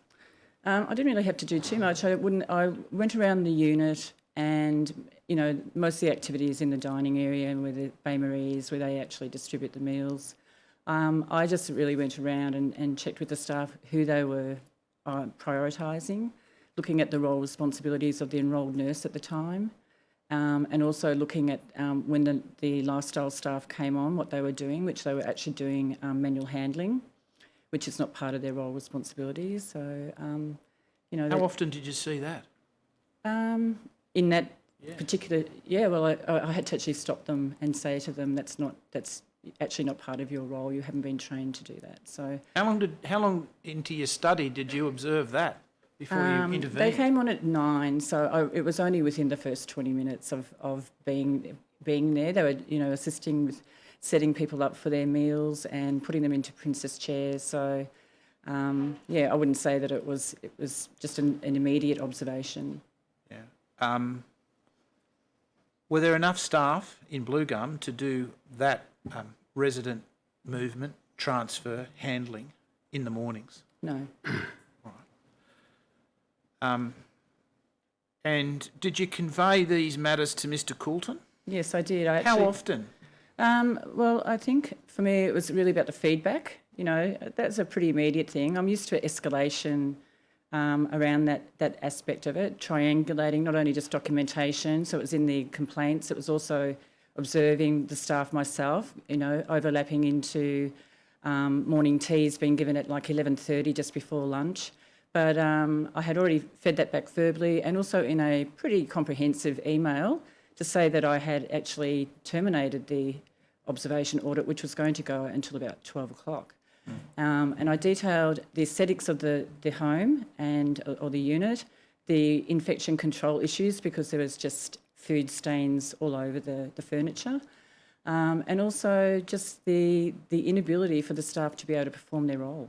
What did you observe of the clinical performance of staff? And I'm in particular interested in what you saw about their ability to deal with wound care. Look, I will be honest, I probably didn't always see that whenever I've been up on the units, but I basically would, in terms of looking at the overseeing of the registered nurse scope of practice with the 3 days a week or 4 days a week with the care manager, I clearly was concerned about how that was being overseen, and also just on the clinical system when I did the root cause analyses for Mr. UG, it was very apparent that there were major gaps with the documentation. So what about Mrs. Buddha's wound care? So with Mrs. Buddha, there was nothing escalated to me that there was an issue. When did you first know that there was an issue? During the course of the clinical review by the external auditors. So did you know about her leaving to go to hospital on the 28th of January? That was around the time of the audit. So, no, I think I may have been aware of that, but from my perspective, I did notice that when I did my review of the quality management system that the case conference hadn't been done with that family for quite some time, given the other information that you've overviewed today. So I identified and said to Karen, the care manager, that I rang Agatha and organised a case conference, which would have been around the middle of January. And I wanted her to go through the care plan, and I wanted to go through the assessments and identify what reassessment that she needed to have done. Right. Let's just focus on this wound issue. Assuming that, and you're a very experienced nurse, correct? Yes. Assuming you were put on notice of a pressure injury in late November, you'd have taken active steps, I take it, to look at that wound every day. That's true. And if you looked at that wound every day, you'd notice it if it turned to a stage 1, correct? Yes. And how long after a stage 1, in your experience, would you observe a development of stage 2 in someone like Mrs. Buddha? Mrs. Buddha was medically unwell and had been quite febrile, so she would be probably predisposed to increased staging. That could happen relatively quickly. Yes. And the same from 2 to 3? Yes. And then 3 to 4? Yes. I think just given her general ill health as well.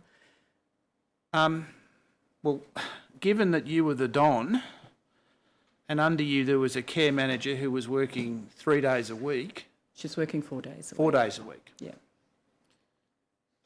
Wouldn't one or both of you in the ordinary course be appraised of a developing situation like that?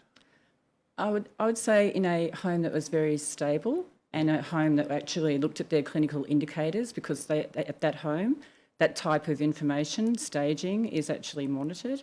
Yeah. And that home did not actually have consecutive months of that data being actually analysed or being put into the month reporting, or being able to be integrated into the home. So I would just say that Karen was aware that I had flagged Mrs. Buddha as being a fairly high risk clinical resident, and it's disappointing that I did hear about that on the day of a clinical review. Did you speak to Karen, that is the care manager, after you've ascertained the severity of the wound? Yes, I did. And I just, yeah. What was the explanation? Yeah, she just thought that it was okay in her assessment, and obviously monitoring of it, because that was one of her primary responsibilities, was overseeing wound management. She, in her assessment, did not think that it was, it was had been healing, and then it had just started to break down. All right. So all the time you were there, the only change to staffing was an increase from 3 days to 4 days a week for the clinical care manager? That's right. Plus a transfer of an unallocated shift of 4 hours from the evening in Jarrah to the morning in Blue Gum, but it still stayed 4 hours. Yeah, so it was just a tenancy shift that Yvonne had mentioned, and it was recommended for myself and Karen that it could be extended, because there were just key concerns around the continence program. Was that enough of itself? No.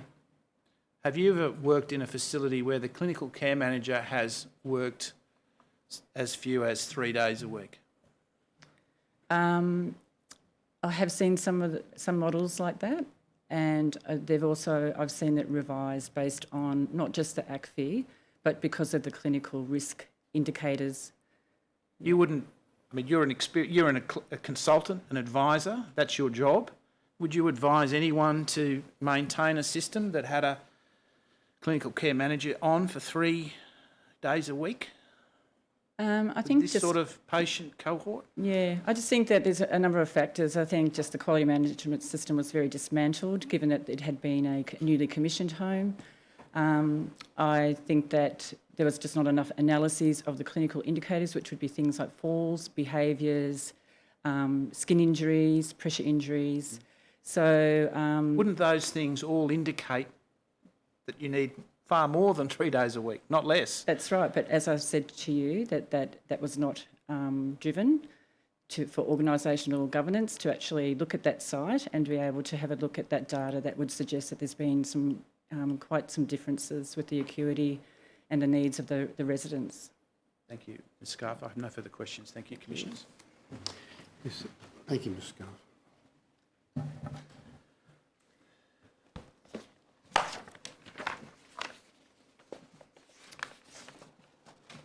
Commissioners, the next witness is Fiona Elizabeth Vandenberg. Yes, thank you.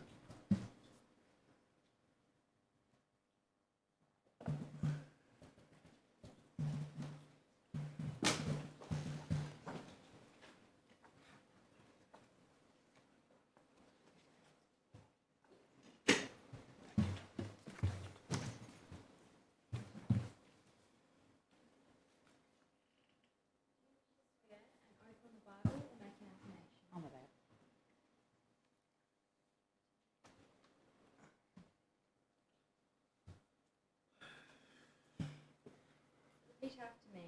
I swear by Almighty God I swear by Almighty God that the evidence I shall give that the evidence I shall give will be the truth, will be the truth, the whole truth, and and nothing but the truth. nothing but the truth. See, Ms Vandenberg. Have you prepared a witness statement for the Royal Commission? I did. And do you have a copy of that there with I you? do, yes. And does it have a document ID in the top right-hand corner, WIT.0544.0001.0001? Yes. Yes. And does it have 3 attachments to it? It did have 3 attachments to it, yes. Have you had an opportunity to read it recently? Yes. And are its contents true and correct? Yes. Is there any changes that you wish to make to it? Not at this, no. No. I tender that statement. Yes, Commissioners. thank you. The statement of Ms Fiona Elizabeth Vandenberg will be Exhibit 11-13.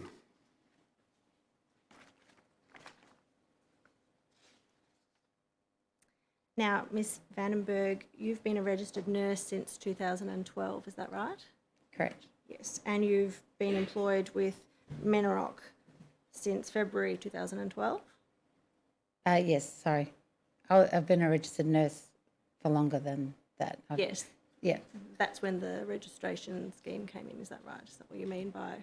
I've been a registered nurse longer than... Well, when have you been a registered nurse since? Oh, God. I've probably 1990, roughly. I'd have to confirm that. But you were employed as a registered nurse with Menorock Life from Correct. February 2012? Correct. And you've worked with that company since then in various roles? Correct. You were the ACFI manager from December 2012 to December 2014. Correct. And you were a clinical care manager then from December 2014 for a year. And you were then the CEO from December 2015 till October 2017. And then you were the group clinical care manager until April 2018. Now, from April 2018, you were the group operations manager, quality lead. Correct. Is that right? And what does that role involve?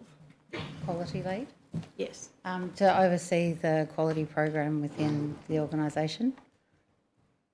And as part of that role, were you in particular responsible for the operational management of a number of facilities? I was also looking after a few different homes within the allocated homes within Menorock. And was one of those facilities Greenway Gardens? I was originally appointed to be overseeing Greenway Gardens, but at the same time, we also had 8 accreditations across Menorock Group. So I was offline in the fact that I was looking after and assisting those homes and making sure doing another clinical governance of those homes. So the so the home was supported by another group operations manager during that time. Who was that? That was Kathy Klomp.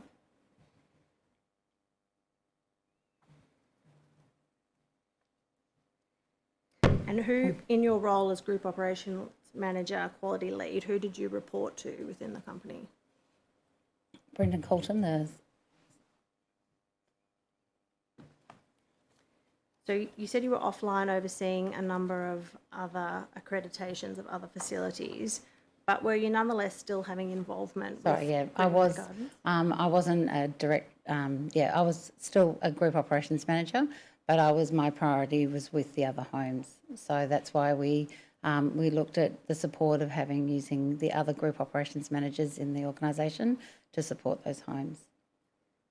From about August, though, were you working with Yvonne Henderson in a roster restructure at Greenway Gardens? I was asked by Brendan to look at the roster to give a clinical overview of what I thought was appropriate for that home. When was that? When did Brendan ask you to do that? In July, August.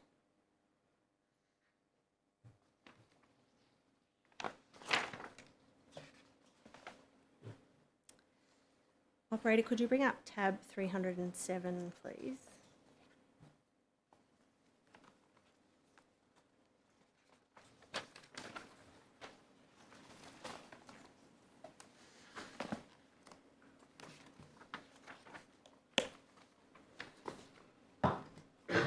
It's a bit difficult to read because it's small. Could we enlarge just the top section, the top rows that are shaded blue and green?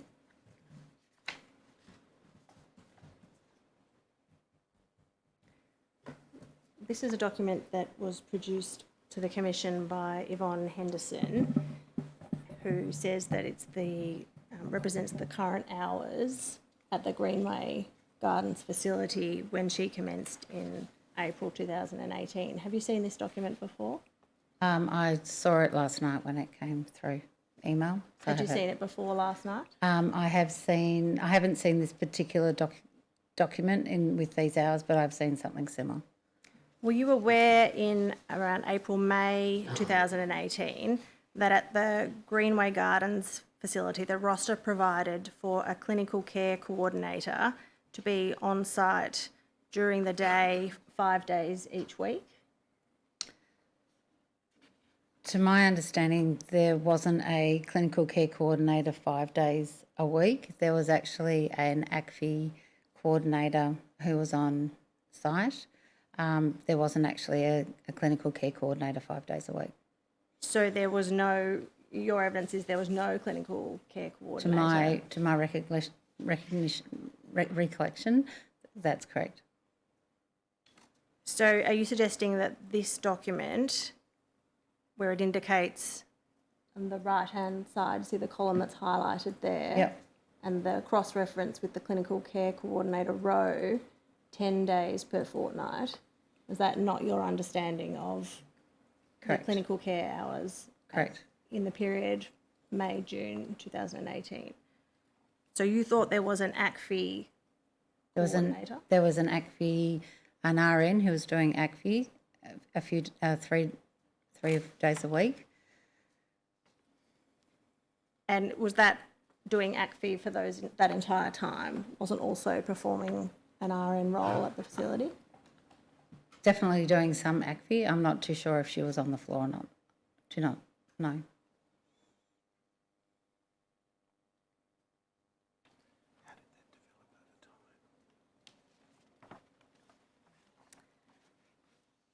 How did that role develop over time, the ACFI role that the RN was performing? So within the Menarok group, we already had a group ACFI manager, and when we had the acquisition of the Gold Age homes, we actually used another ACFI assistant across, that was with one of the other Gold Age homes at McGregor, and her role was extended, and that's when we redeployed Julie into the CCC role at Greenway Gardens. Is that Julie Rumney? Yeah. So was it your understanding that in the morning shift in the period May, June 2018, was there an RN on duty in addition to the person who was doing the ACFI role?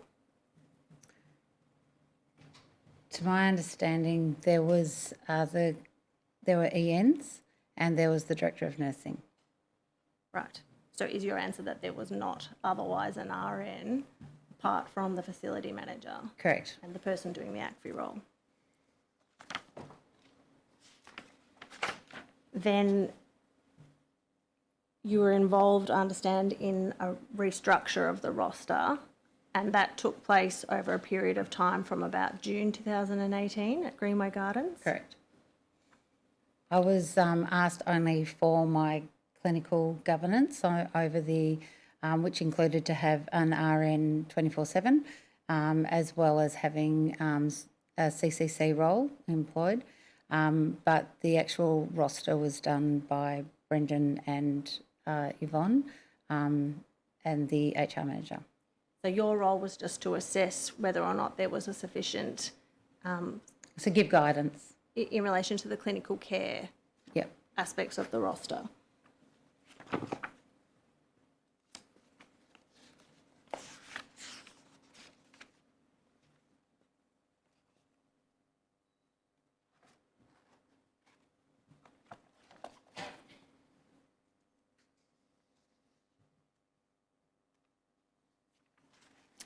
Operator, could you bring up document tab 308, please?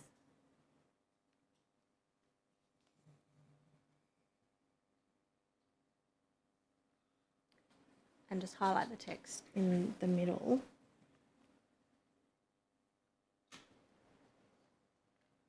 Sorry, can we just go back for a moment? Can you see there's an email Yes. from you Yes. to the Don Greenway, and at that time that was Yvonne Henderson, is that right? Yes. The 15th of August. Yes. And you refer in the body of the email to having attached a roster, and you're asking Yvonne to have a look at it. And you say, I've highlighted in green the changes we thought worked better, i.e. starting time for handover. I've added comment in the end column in green as to the alteration I've made. And then there's a reference to a short shift in blue gum that's been removed due to occupancy. Mm-hmm. And then you say, I'm not sure why this wasn't added on Brendan's master roster. And can we go to the third page of this document?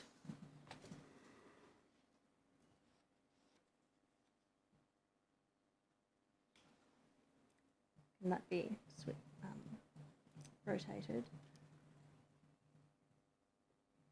This is another version of the spreadsheet that I took you to a moment ago. Yep. I take it you've seen this document. Yes. Yep. Did you create this document, this version?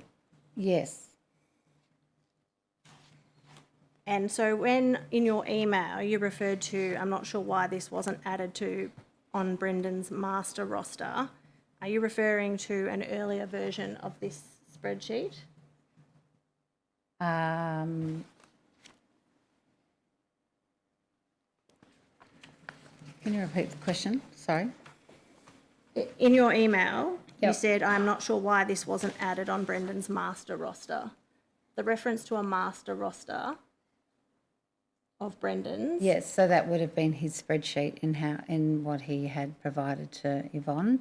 So we had obviously looked at that, and there was just the tenancy shift hadn't been added into it. I see. So can we go to tab 306, please?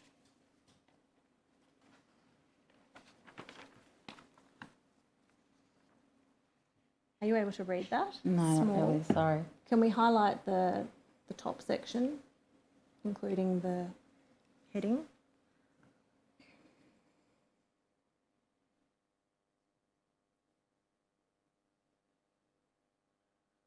Is this the proposed roster that Brendan had created that you referred to in your email?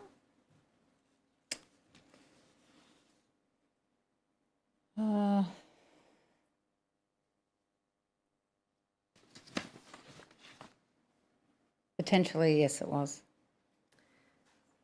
Can you see in the column intersecting for the clinical care coordinator and the days per fortnight, there's the number 6 there? Yes.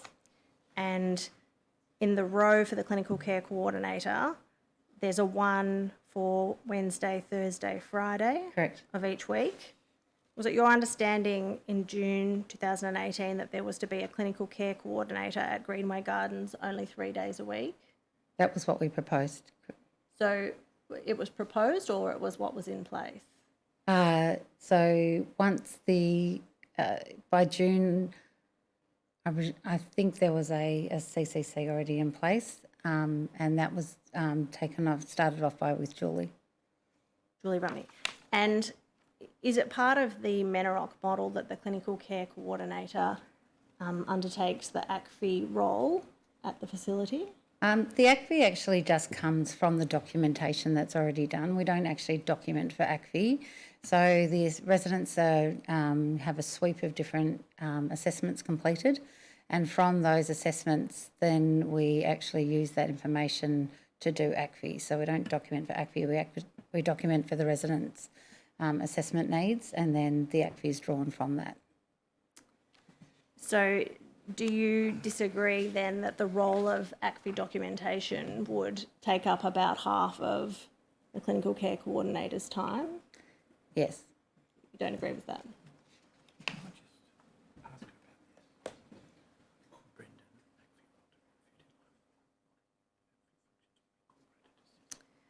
Operator, could you bring up tab 304?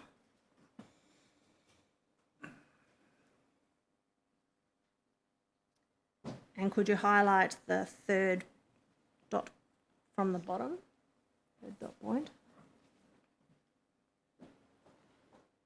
So you can see this is an email from Brendan Coulton to the Director of Nursing at Greenway, dated the 22nd of June 2018.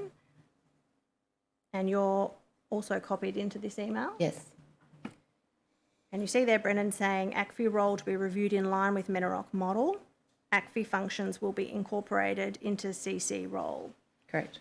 What's your understanding of what is being said there? So as I said before, with our ACFI, our documentation for our clinical assessments is completed, and then our ACFI is taken from those clinical, how we've structured our documentation system. And then because we already had a ACFI manager and an assistant, they then came and reviewed the documentation to help with the CCC put the packs together. So you have to put a whole heap of assessments together in a pack, so when we get validations, they come and look at that documentation. You said earlier that there was a nurse at Menarok at Greenway Gardens when Menarok first took over, who was performing the ACFI function. So it's not necessarily part of the clinical care coordinator role. It's actually separate to the clinical care coordinator's role. It's separate to managing the care of the residents. The clinical manager's role is to ultimately look after and oversee the care of the residents. Part of that will be to doing different assessments and care planning. And as I said, the ACFI comes from those clinical assessments. But you accept that the process of documenting the ACFI is separate to the managing the clinical health of the residents? Well, we need to document what we're doing for the care of the resident. So as at June 2018, your understanding was that the proposed roster for Greenway Gardens was to have a clinical care coordinator there 3 days per week doing also the ACFI documentation. Is that right? No, the clinical care coordinator oversees the care. Yes. The assessments and care planning is done by all the staff members, so all the RNs as well who work there do assessments, and from those assessments and care plans, the ACFI is driven from that. But the clinical care coordinator was to be there 3 days per week? Correct. And in the morning shift, there was not otherwise to be an RN on duty on the days that the clinical care coordinator was there? There was 2 ENs on. 2 EENs? Yes. Yes. But not another RN? Correct.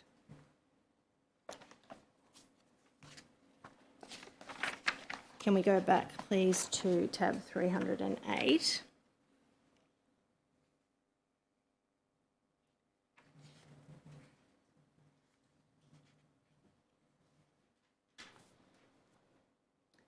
So in August 2018, were you discussing with Yvonne aspects of the proposed changes to the roster at Greenway Gardens?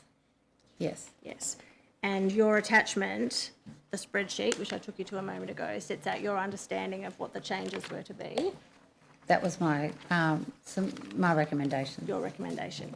Can we just go to the third page, please, the spreadsheet?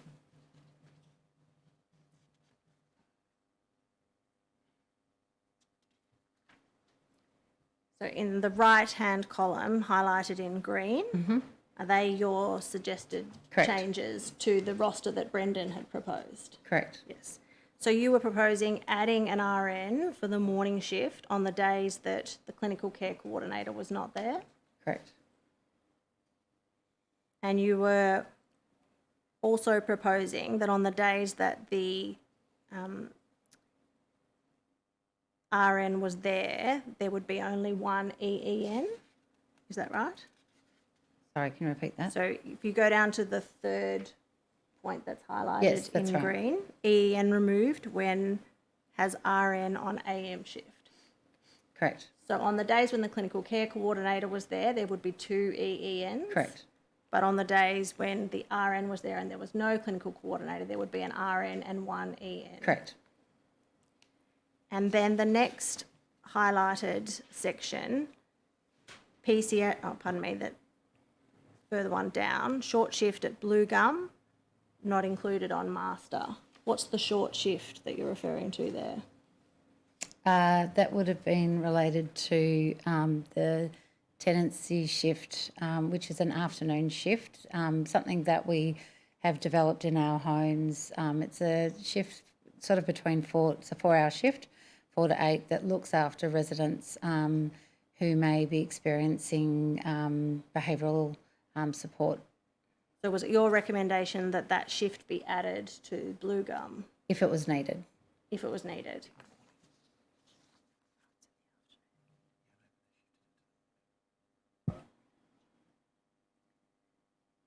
So what was your understanding of the occupancy of the facility in? At the time that we were doing this roster review, there were 10 empty beds. There were 10 vacancies. 10 vacancies. Operator, can I ask you to bring up a document CTH.4020.3000.2323?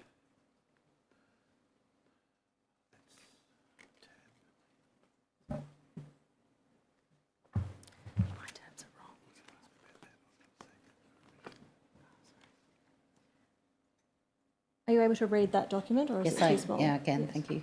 Have you seen that document before? I have seen that document. Were you involved in preparing that document? No. No. Can you see the table in the middle of the page?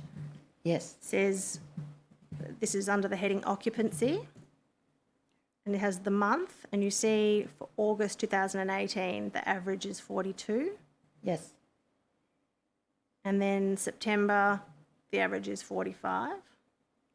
And the maximum capacity of Greenway Gardens is 47 residents, isn't it? Correct. Yes. So do you accept that the occupancy in August 2018 may have only been 5 less than full capacity? Yes.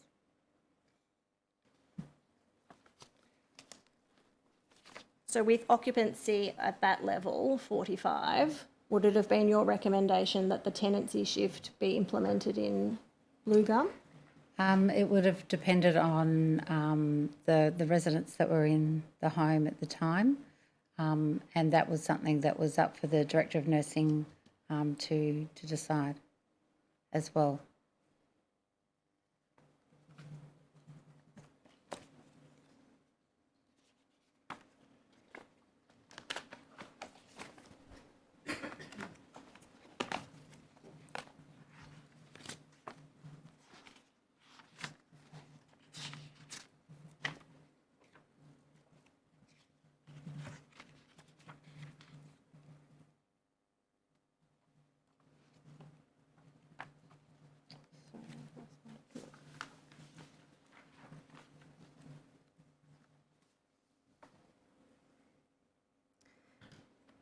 in your email, if we can just go back to tab 308.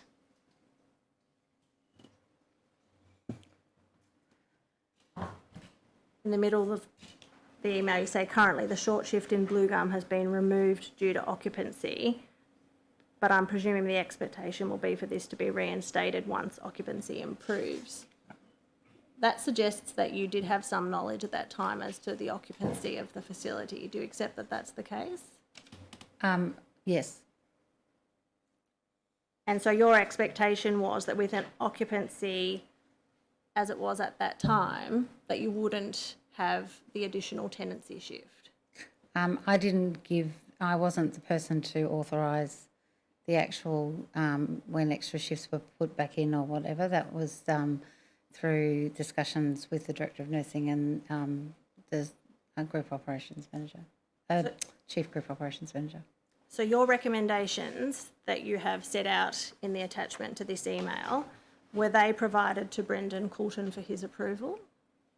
That email was sent to Yvonne originally, to my knowledge, and it was he was doing the discussions with Yvonne.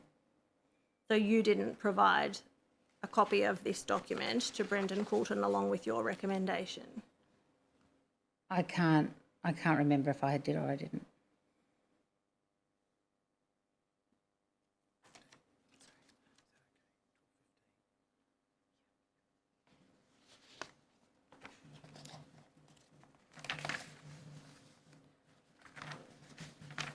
Whose responsibility would it have been to provide that recommendation to Brendan Coulton?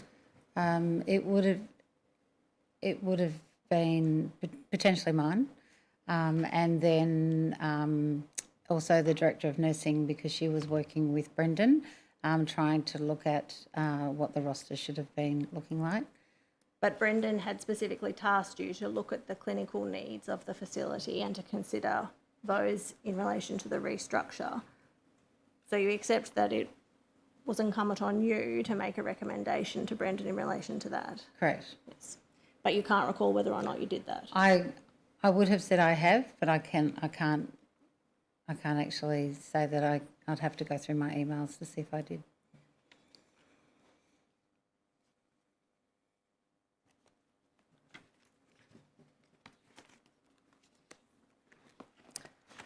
All right, I don't have a tab number for this document, but can we bring up MRA.003.001.0102?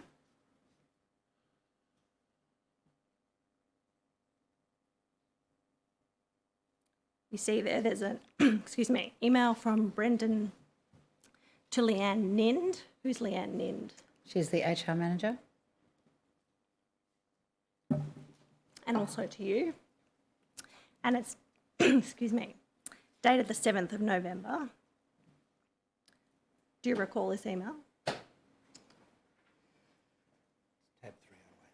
308. I know I've been included on it. I'm not sure if I'd have to go over it. Well, you can see there that Brendan's expressing the view that the roster at Greenway Gardens has taken too long. He says that we've been making monthly financial losses at Greenway Gardens, so we're critical we get it sorted. Were you aware prior to receiving this email that they were making losses at Greenway Gardens? I wasn't involved with the financials.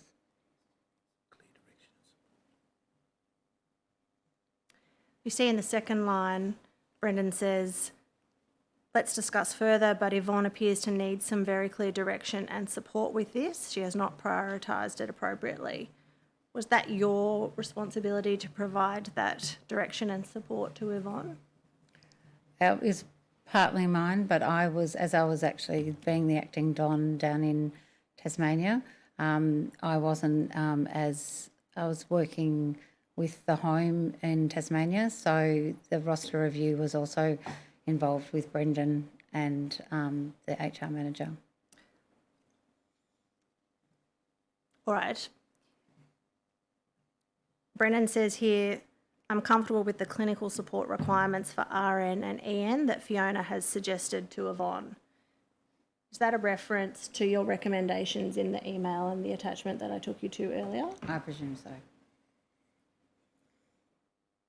As far as you're aware, had there not been approval of those recommendations prior to this date in November 2018? It hadn't been conversed to me.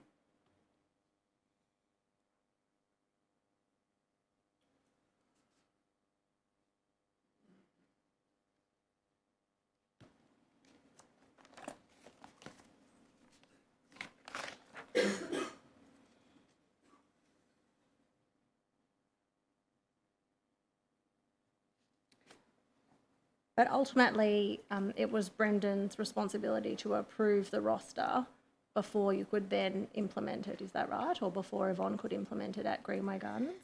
The roster directions that we had given Yvonne was to move to the Metarock model, which was to take PCAs out of giving medications and providing EENs in replacing, to be providing EENs and RNs only to be giving medications, and to recruit and to look at the roster to make sure that that supported that.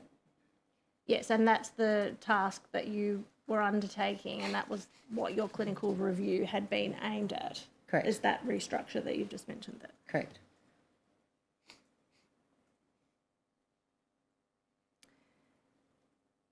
When Bridget Scarf commenced at the facility in December 2018, she undertook an observation audit in January. Were you aware of that? Yes. And she identified a need for an additional personal care attendant for a shift from 7 a.m. to 11 a.m. in Blue Gum. Yes. And made a recommendation that that happen. And that took effect from the 4th of February, is that right? Correct. So the period prior to then, had the tenancy shift been implemented at Greenway Gardens? The tenancy shift was for an afternoon shift, not necessarily a morning shift. Yes. And as I understand it, that was converted to this morning shift in Blue Gum. Those hours were used instead for that. Is that right? That's not my recollection. I can't say the word. I believe the short shift in the morning, that new short shift was a new shift that was put in. But had the tenancy shift in fact been implemented prior to the 4th of February? I don't believe so.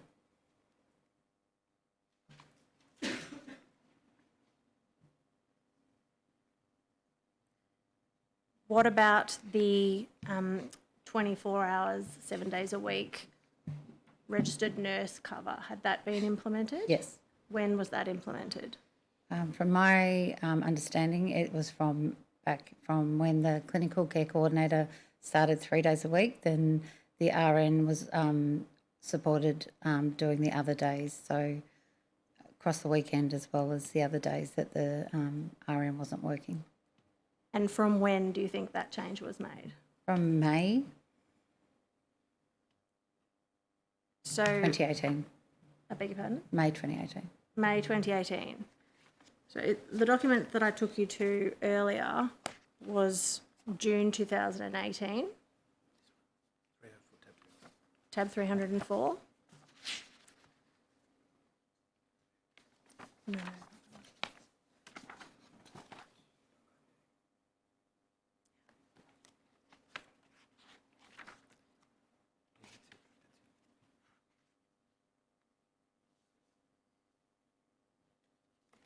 You see this is dated, this email here is dated the 22nd of June.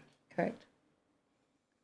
And at the bottom, the section that I took you to earlier, Brendan's talking about the ACFI role to be reviewed in line with Metarock model. ACFI functions will be incorporated into the clinical care role. Are you suggesting that notwithstanding this discussion in June 2018, that in fact 7 days a week, 24 hours a day RN cover had been implemented prior to this?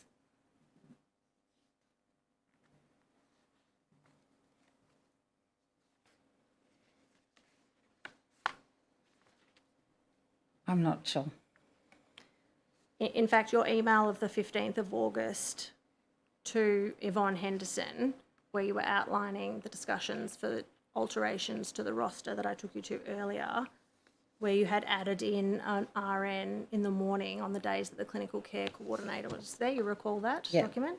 And that's dated the 15th of August. Yep. So that suggests that at that time there was not 24-hour, 7-day-a-week RN cover at the facility. Do you accept that? Yes, I would have to go back and double check.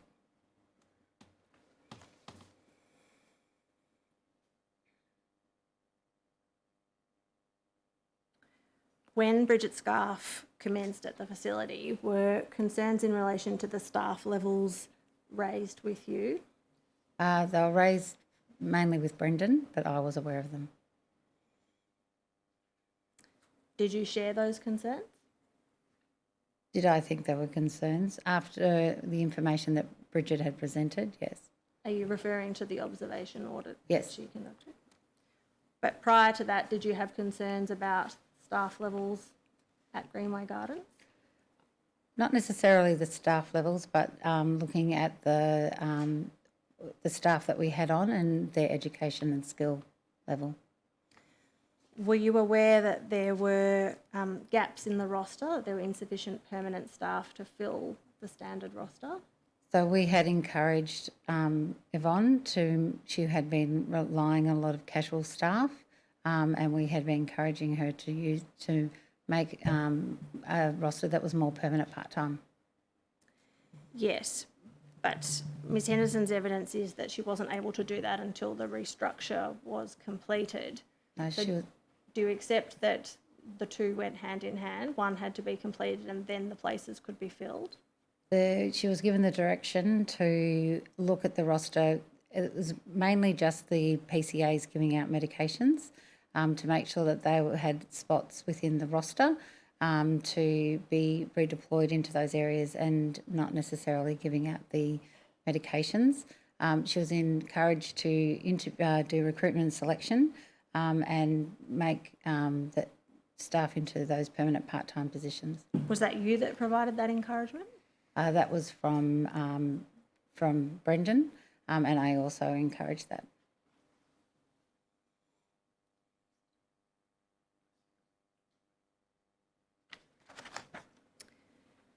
Following the sanctions in February this year, Yes. you were your role was changed to be the advisor Correct. for Greenway Gardens, and so were you based 5 days a week at the facility? Correct. And what changes did you make to the roster after that time? I didn't actually make any changes to the roster. What we found after doing a lot of review was looking at the skill mix of the staff. What do you mean by the skill mix? There was education needed. So the morning shift, the additional 4 hours in the morning, was that maintained? Correct. So from the position as it was at the end of 2018 through to the period after the sanctions, that was the only change to the roster, was For that clinical shift? staff, correct. Yes. So otherwise your focus after the sanctions was improving the training that was provided to the staff, is that Correct. right?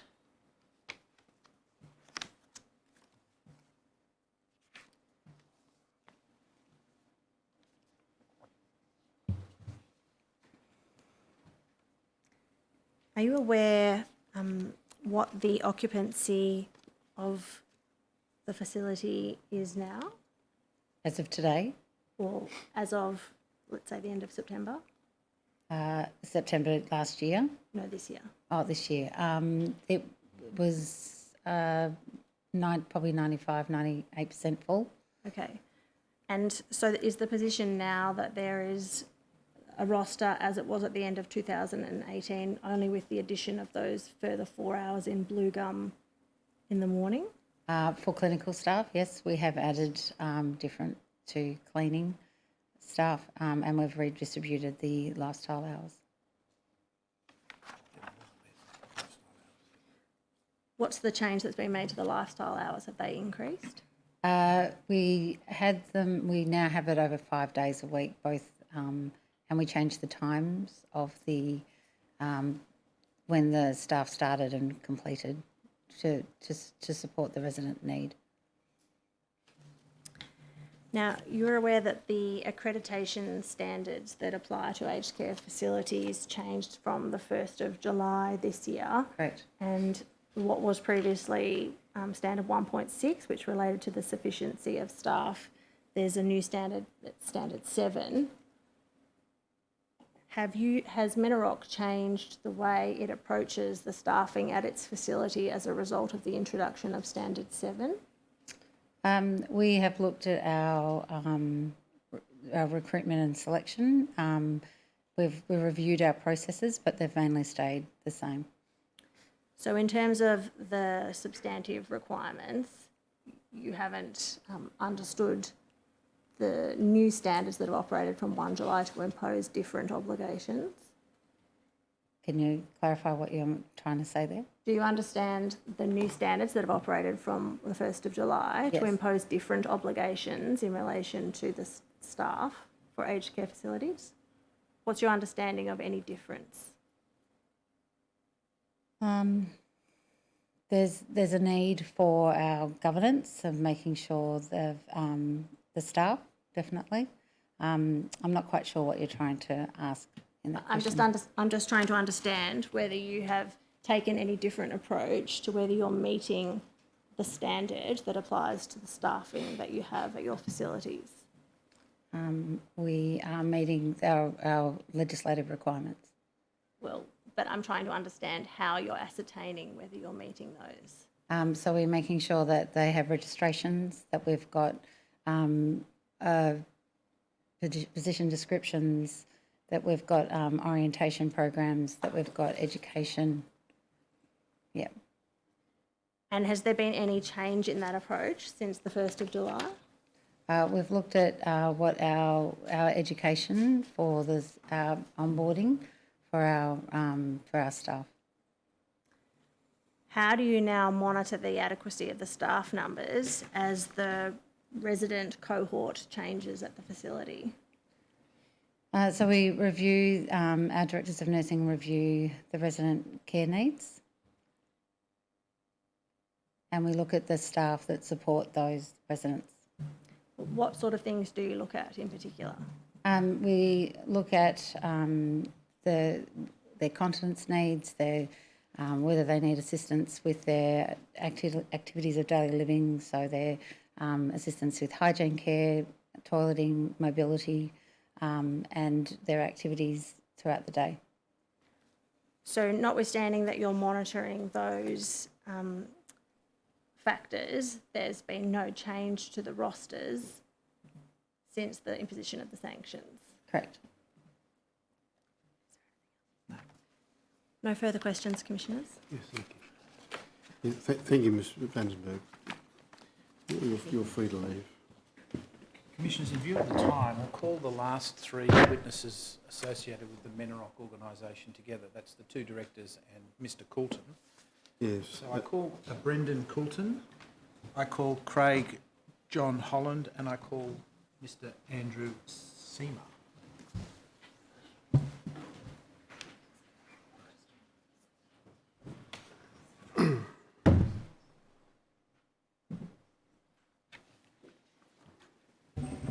Who was the third? Mr Andrew Seamer. I wasn't actually aware. He's not on my list. Don't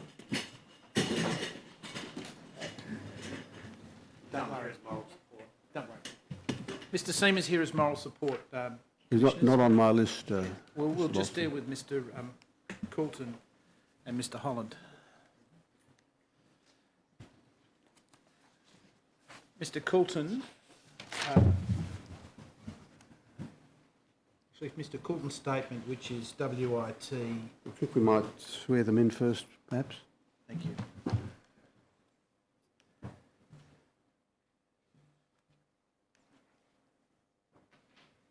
Do you wish to swear an oath on the Bible or make an affirmation? Affirmation, please. Repeat after me. I solemnly and sincerely I solemnly and sincerely declare and affirm declare and affirm that the evidence I shall give that the evidence I shall give will be the truth, will be the truth, the whole truth, the whole truth, and nothing but the truth. and nothing but the truth. Mr. Holland? Do you wish to swear an oath on the Bible or make an affirmation?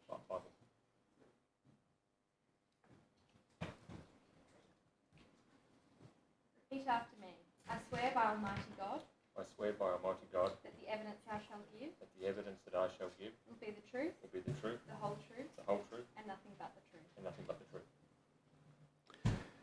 Gentlemen, feel free to sit down if you'd be more comfortable.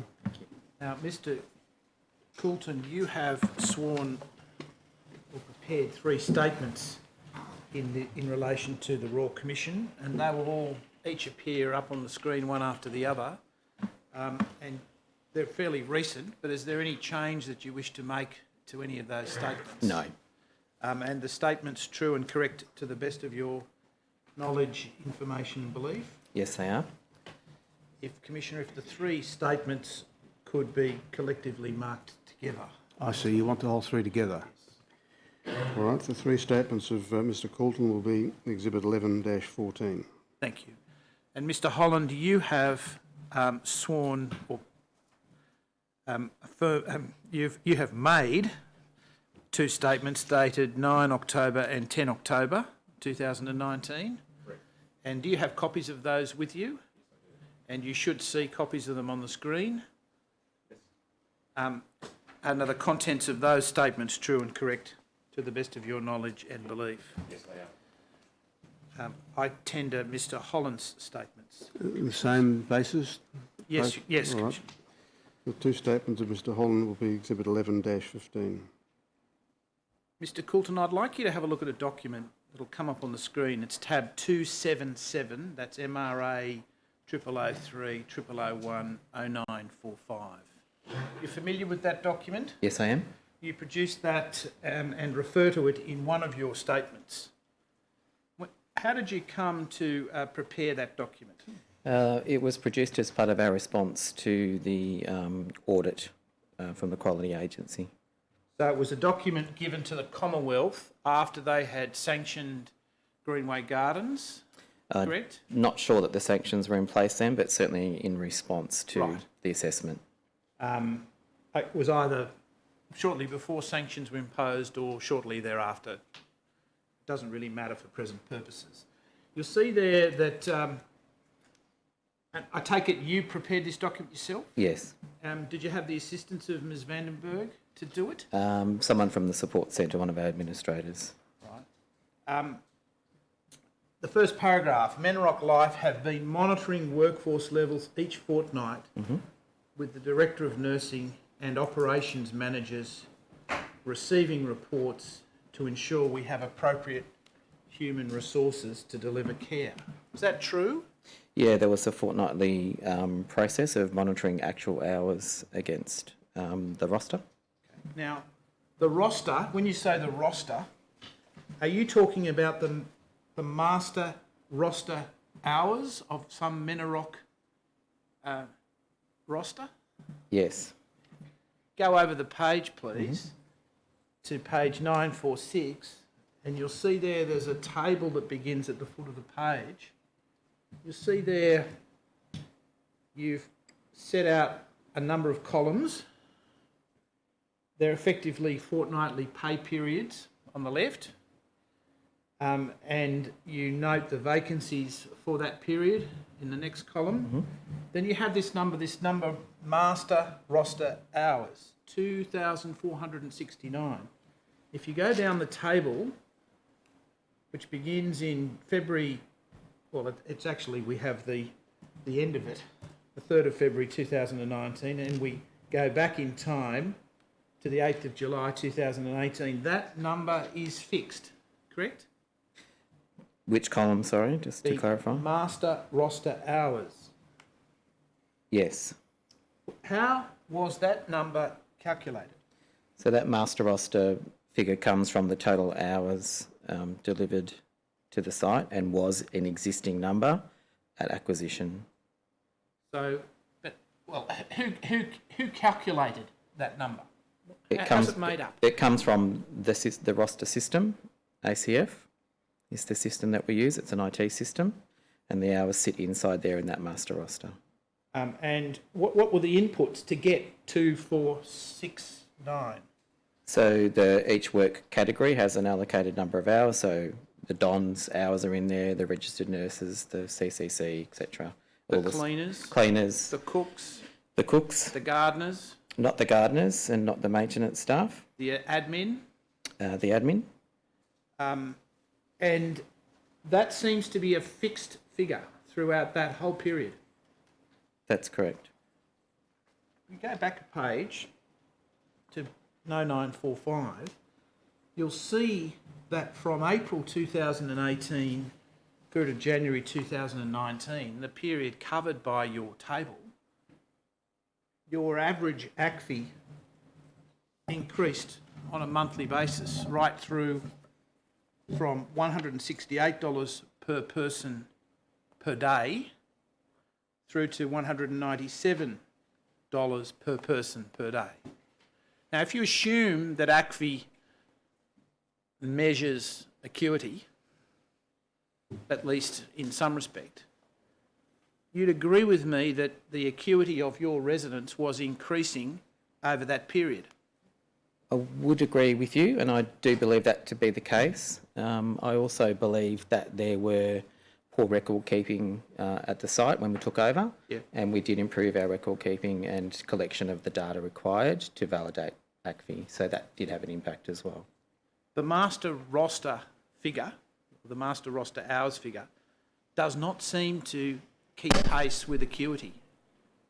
Is that a fair criticism of it? Yes.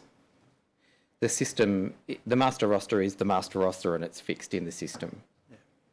So from that perspective, yes, it's a fair criticism. And you've heard, I take it, the evidence of Ms Henderson and Ms Scarf and Ms Vandenberg about aspects of the acuity of your residents. A significant number in Blue Gum, a significant majority were two-person assist. You agree with that? Certainly now and certainly over time, yes. When did you first become aware of how many people in Blue Gum needed 2 people to move them? Myself? Yes. From the audits, observation audits that Bridget completed in early December or mid-December. Weren't you monitoring workforce levels every fortnight? Yes. Wasn't Yvonne talking to you every fortnight and telling you that care was inadequate? Not every fortnight, no. How often did she talk to you about the adequacy of the roster? I don't have a figure. It would have been in a few discussions when I met with her, yes, or over the phone. Well, let's try and get a time period so we can get a sense of what she was telling you. October, November last year, 2 months before she leaves. What was she telling you about the number of staff that you had on? She would have been telling me that there wasn't enough staff to fill the roster, made up because we had a high casual pool and people weren't in permanent part-time shifts, so there was, I guess, a lack of ownership in that, and so it's difficult to keep people on the roster. There probably wasn't enough staff to pull from, so filling shifts became difficult. You say there probably wasn't enough staff. You're talking total, about a number of staff to fill it? Yeah. Okay. What did she tell you about the actual roster itself? Was the roster, assuming it's filled, adequate? Well, not a lot, I think, at that time. So from some earlier directions that I'd provided about things that she should focus on in terms of looking at the roster, not a lot of that had happened. September, October. What did you want to do about the roster?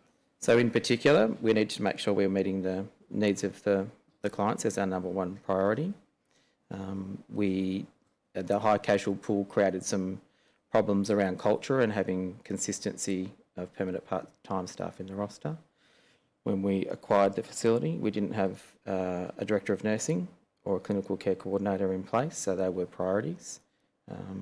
We had started to advertise for the Don role before we settled in mid-April, and there was a 2-week gap before that appointment. You heard, I take it, the evidence about the ACFI role and the clinical care role being merged,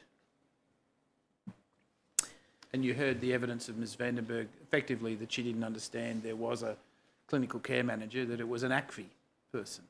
Do you agree with that? Yeah, the model when we acquired was a little bit different to ours. So they had an ACFI manager on site that looked after that particular site. That was Julie Rumley. We looked at that model for a little while to see what that was about, and didn't understand whether that involved what we would consider to be clinical care coordinator functions as well, or role duties as well.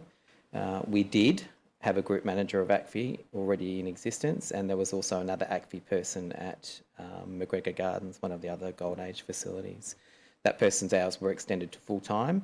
She did provide support to that site and the other 2 Gold Age facilities. Do you agree with the proposition, though, that by September, October, you had a clinical care manager in name only, that their major role was an ACFI role? No, don't agree with that. What do you say the extent of that person's ACFI role was? So they had some responsibilities or functions to pull the assessments together into a pack, or the evidence pack that was required, and the ACFI coordinator and the ACFI manager helped gather that, have a look at it and submit. And that role, though, had been reduced, the clinical care manager role had been reduced from 5 days a week to 3. That's not my understanding. When we acquired the facility, there was no clinical care coordinator in place, and it hadn't been for quite some time. So there was a 5-day-a-week ACFI person, was there?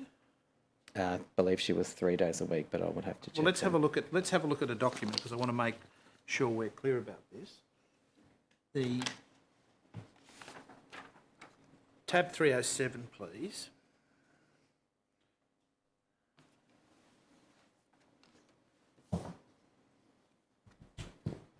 You've seen that? I have. Roster review. Can I ask a question? You were served, or Greenway, Menrock was served with a number of notices to produce documents in relation to, and a vast number of documents were produced, but nothing like this was produced. Do you have an explanation for that? I think it was time and volume of information, and no, I don't. You've seen today that there are 3 versions of this. This is one that Ms Henderson says was given to her in June 2018.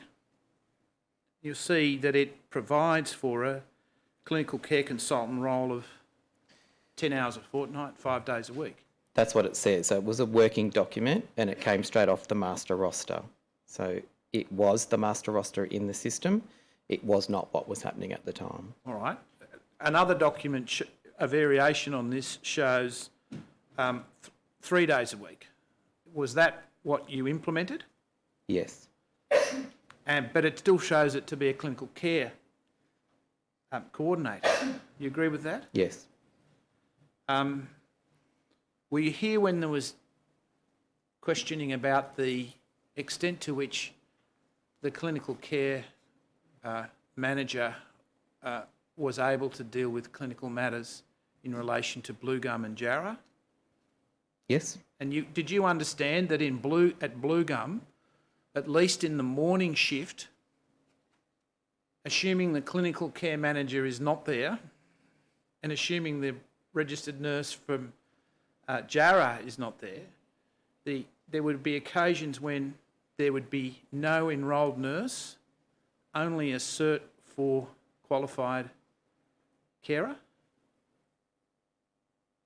Were you content with that situation? No, we weren't content, and so we did change the model to what we would have called the Menrock model from Gold Age, to have an EEN around medication management, but also to have that additional skill. When did that change occur?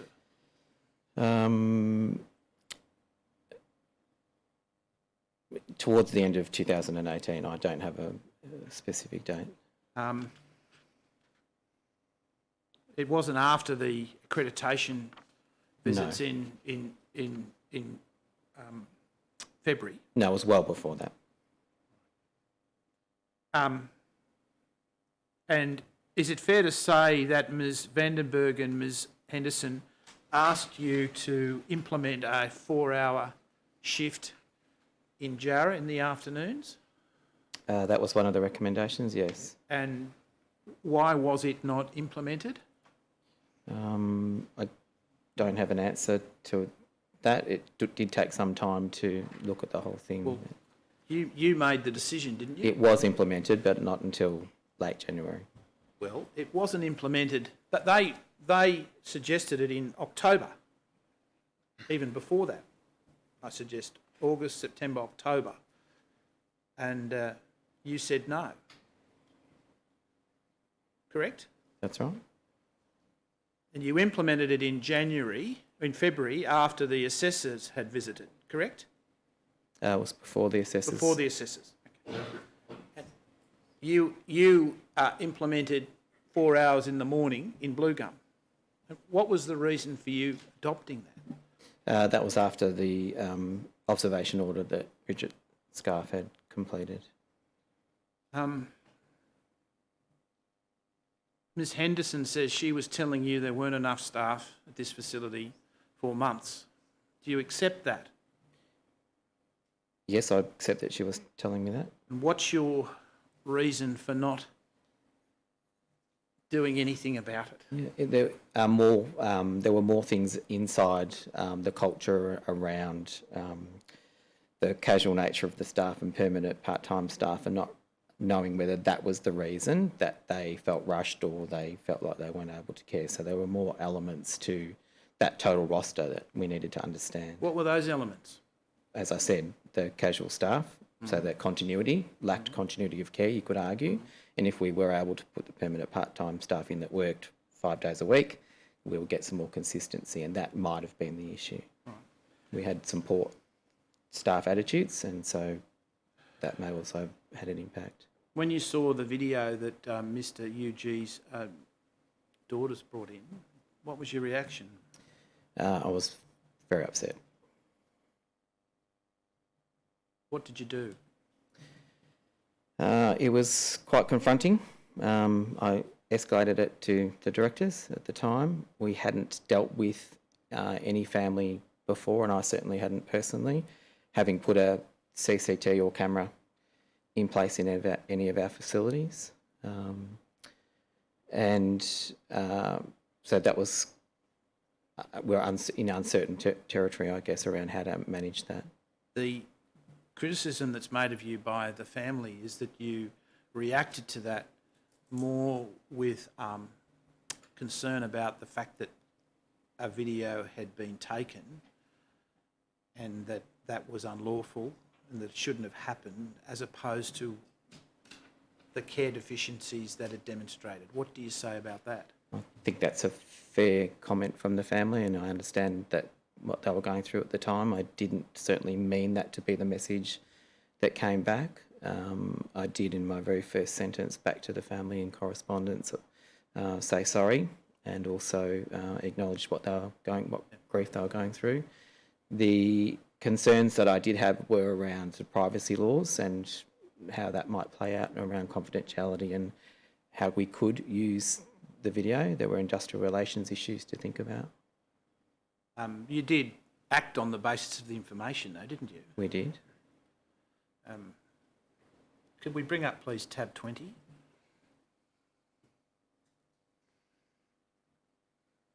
You recognise that's the letter you sent?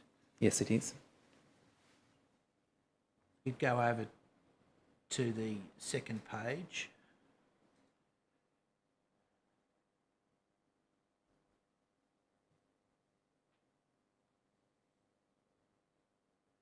In hindsight, would you have talked about a security camera policy in a letter of apology to a family who had just lost a loved one in the future? I think that's reasonable to say that I wouldn't include it in that. I said that is reasonable to suggest that I wouldn't include it. Yeah.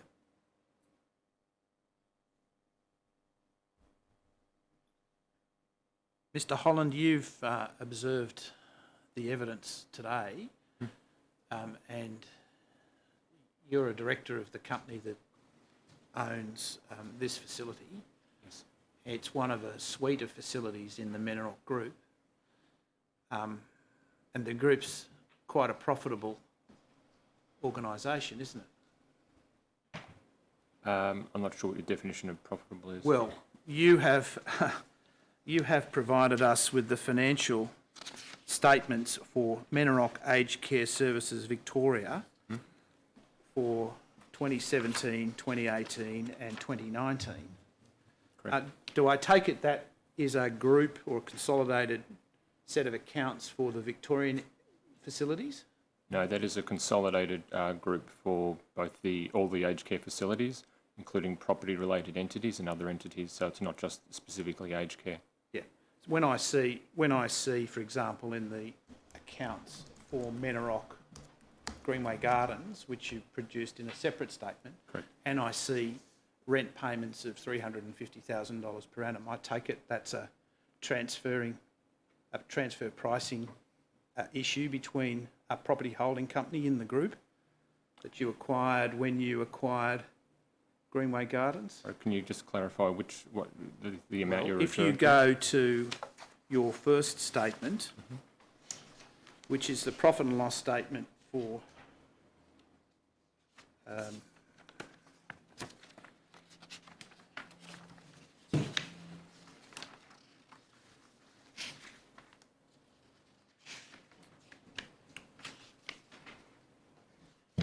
Menarok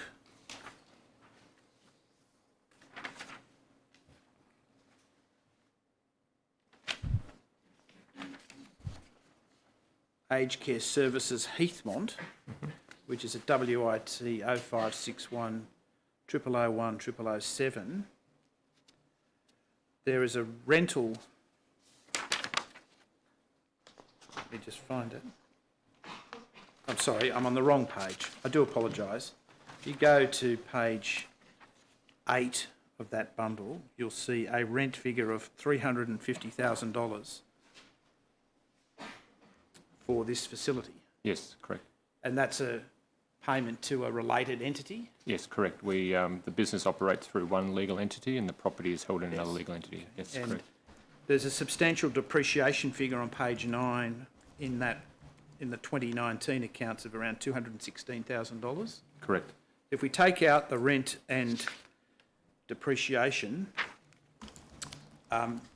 this facility would be a positive, would return a profit, correct? I disagree. I'm not sure you can take out the rent. The rent has to be paid somewhere, either internally or to an external landlord. All right, so it's paid to a group, and the group account appears in your second statement, and the group account, which takes into account all of the property holding companies, I take it? Correct. When all of those effects are brought to account or brought to book, for 2017, the net profit for the group was $3,992,000, correct? Correct. For 18, it was $4,073,000. Correct. And in 2019, the year when all of this was happening at Greenway Gardens, it was $6,243,000. Correct.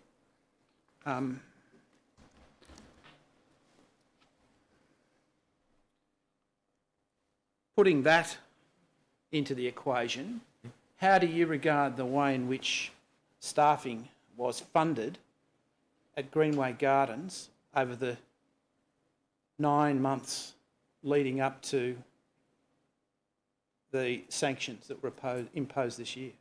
Sorry, can you just rephrase your question? What's your reaction to the criticism that you've heard today of staffing in the period leading up to the imposition of sanctions? It is concerning. what I've heard today. What concerns you? What concerns me, I suppose, has been, on reflection, the inadequacy of probably training and education for the staff.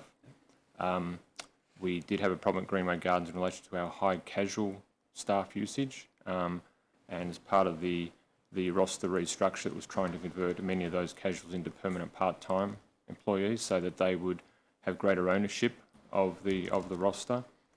This facility also had a high usage of agency as well over that period of time, and as an organisation, we tried to fill our shifts with existing employees, if not from that facility, from one of our related facilities. But obviously, if we need to rely on agency, we will rely on agency. Were you aware that your staffing roster seemed to impose a fixed number for master roster hours that was not dependent upon the acuity of your residents? That master roster hours on the assumption that the facility is fully occupied.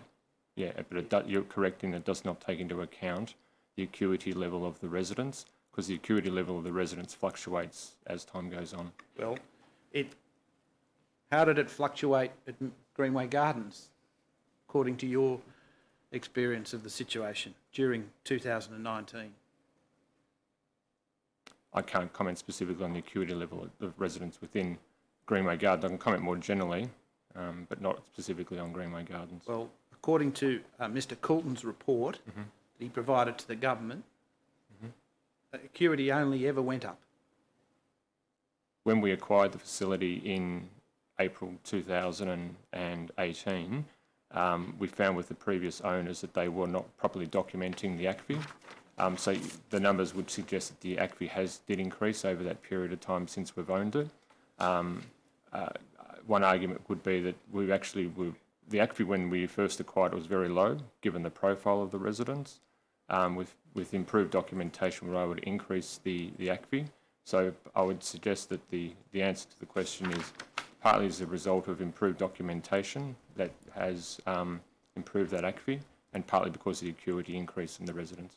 I might ask you to reconsider that answer. When you have a look at tab 277 and have a look at the paragraph above the heading, under the heading resident care levels, 277, this is what your General Manager said. Average ACFI has increased since April 2018 to January 2019, which does support and reflect an increase in the acuity and care needs of residents. In particular, this reflects those residents in Blue Gum's specific dementia unit. The change has coincided with the reviewed clinical care model and increased hours of support staff. Do you wish to reconsider your previous answer? No, I'm not denying that the acuity level of residents at Greenway would have increased over the period of time. I agree. What, if anything, does Menarok Life propose to do to associate staffing and rostering decisions with acuity in the future? Or are you going to stay with the same system that you have now?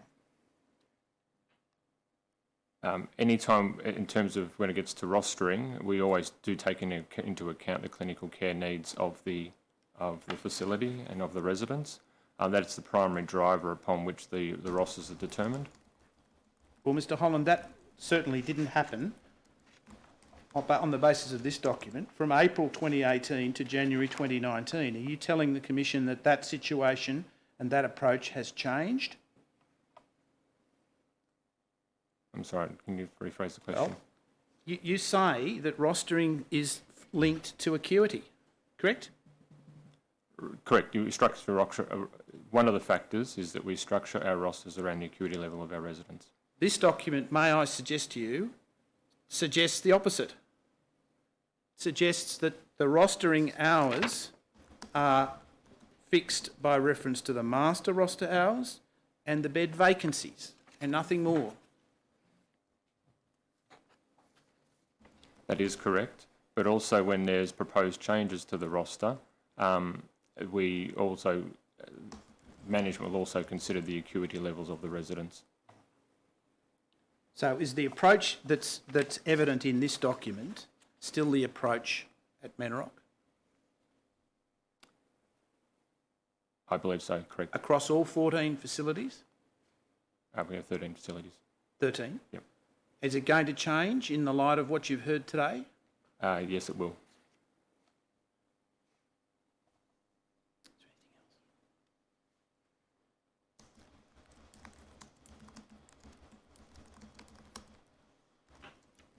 Don't have time. Commissioners, though, I have no further questions. Yes, thank you, gentlemen. You're free to go. Commissioners, the last witness is Ms Anne Wunsch. Call her.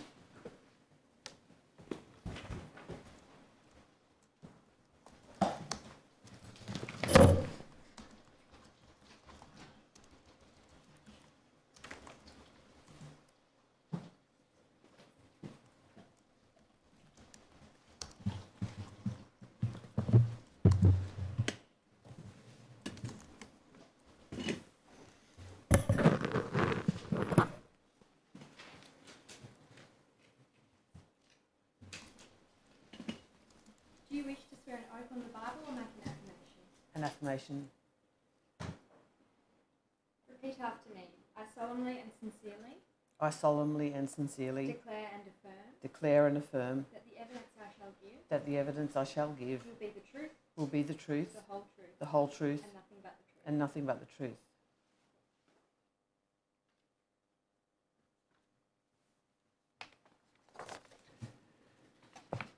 Yes, Ms Ball.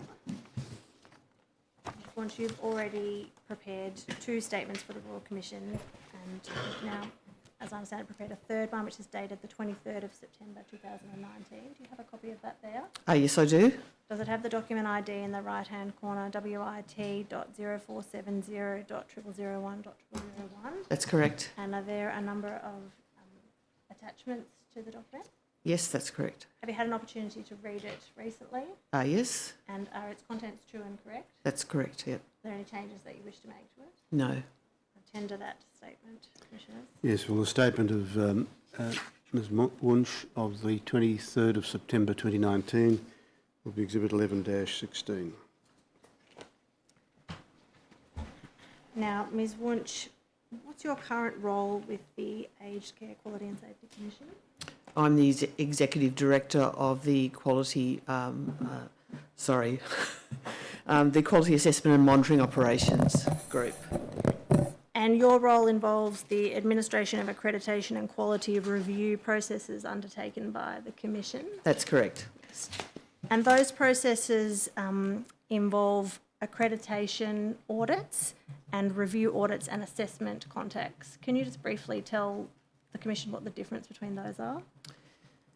Yes, the processes in relation to the accreditation of residential aged care services are accreditation audits, re-accreditation audits, and they are cyclical and involve an assessment against the aged care quality standards. The assessment contacts are conducted as part of our compliance monitoring program, and review audits are conducted in accordance with the rules in circumstances where we have a view that a service may not meet the standards, or where we're directed or requested by the Secretary of the Department to undertake a review audit. In relation to home care services, we undertake quality review, which occurs in a 3-year cycle, and also we undertake a compliance monitoring program which involves assessment contacts. Now, I want to ask you about the Quality of Care Principles 2014, which applied prior to 1 July this year. Yes. And in particular about Standard 1.6 and the expected outcomes associated with that standard.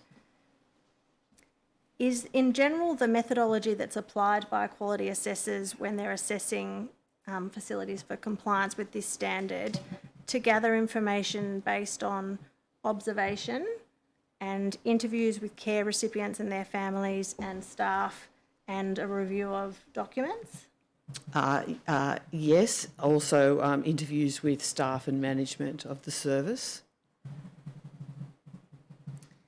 And the Quality Assessor Handbook, which you have referred to in your statement, directs assessors to use a numbers of personnel in the service form.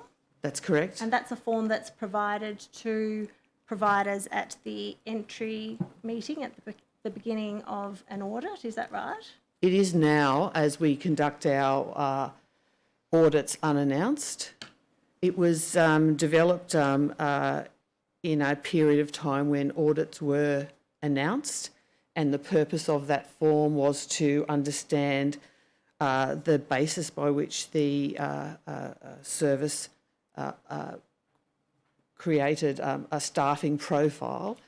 It was to determine whether the service, the purpose was to determine whether the service may have inflated the figure or the numbers of staff at the audit as we were announced then.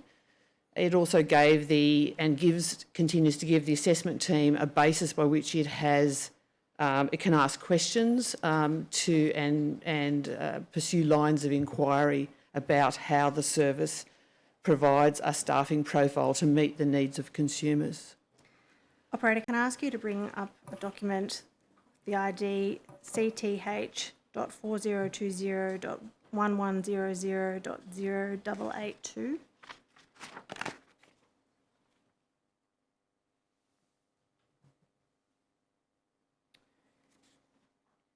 You see there the record of the entry and exit meeting for an audit that was conducted at Greenway Gardens facility in January and February of this year.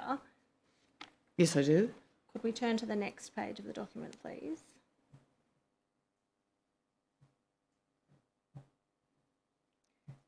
Is that an example of the numbers of personnel in the service form that assessors are directed?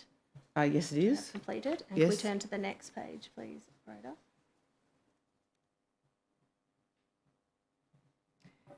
So this is the document that's included in the bundle produced by the Commission of the assessors' records from the audit in January and February this year. That's right. So this is a document that would have been prepared by somebody at Greenway Gardens and provided to the assessors, is that right? That is right. Yes. Can you see there in the third row, in the AM shift, it says care personnel and it has the number 102 across the row? Yes, I can see that. Yes. There is evidence before the Commission that in fact that number is incorrect and it should have been 38. That's correct. Yes. So I take it from that that error may not have been identified by the assessors? No, I don't believe that was the case. I believe from my review of the matter that the error was understood and further inquiries were made by the assessment team of the service. What's the basis for your understanding of that? The notes that were taken by the assessor during that particular audit. So is the purpose of having a provider produce this document so that the assessors themselves can form a view as to whether or not there are sufficient staff present at the facility?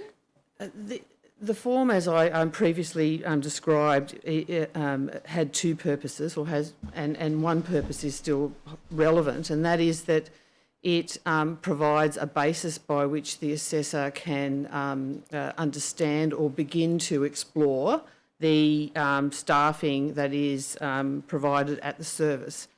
For example, the team would make observations as they walk around the service during the audit about the numbers of people that they see undertaking, providing care.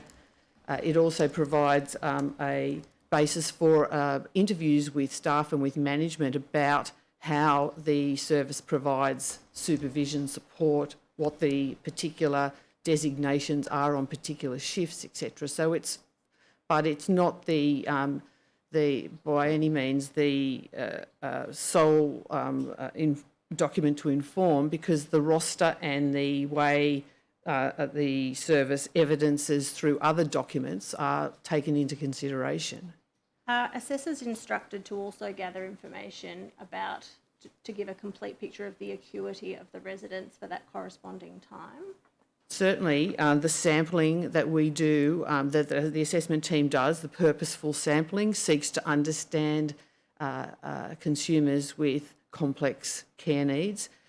We also have various other ways to understand the acuity.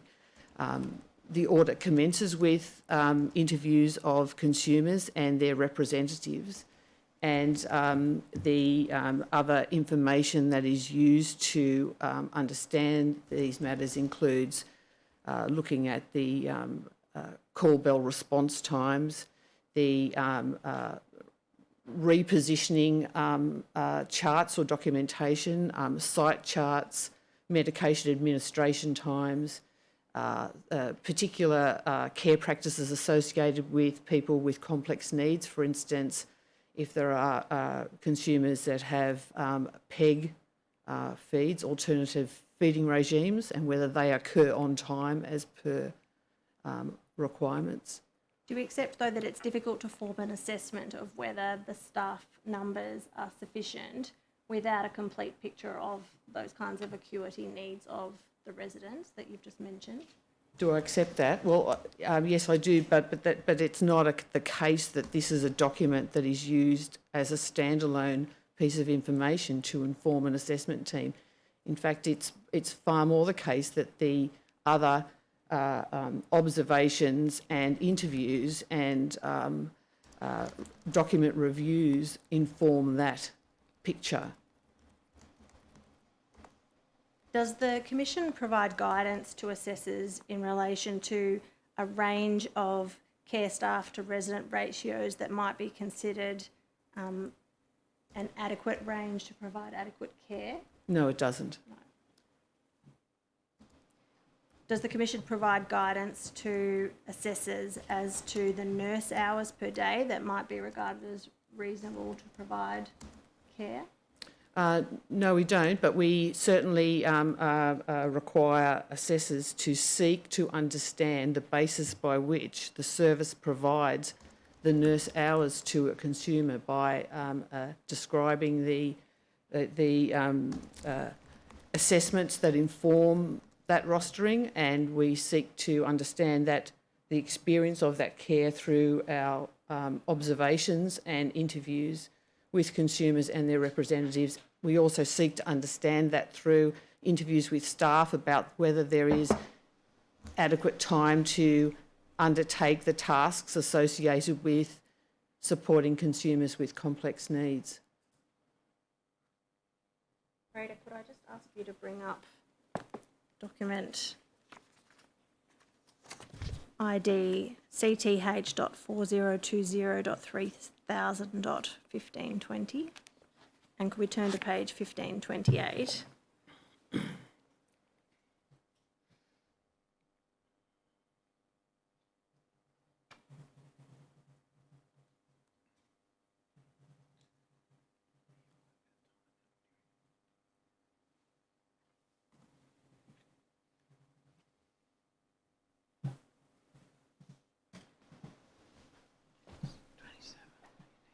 You see there, that's the same table that I took you to. That's earlier. correct. And you'll see there's still that number 102 that's in the table in this report.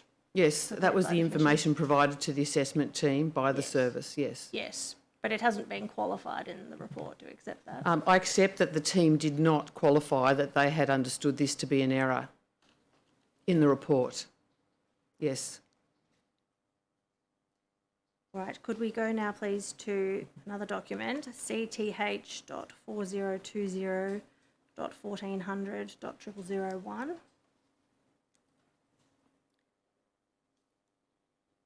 You'll see that there's an assessment contact report for a visit at Greenway Gardens facility on the 2nd of July. Yes. Yes, and could we turn to page 0006, please?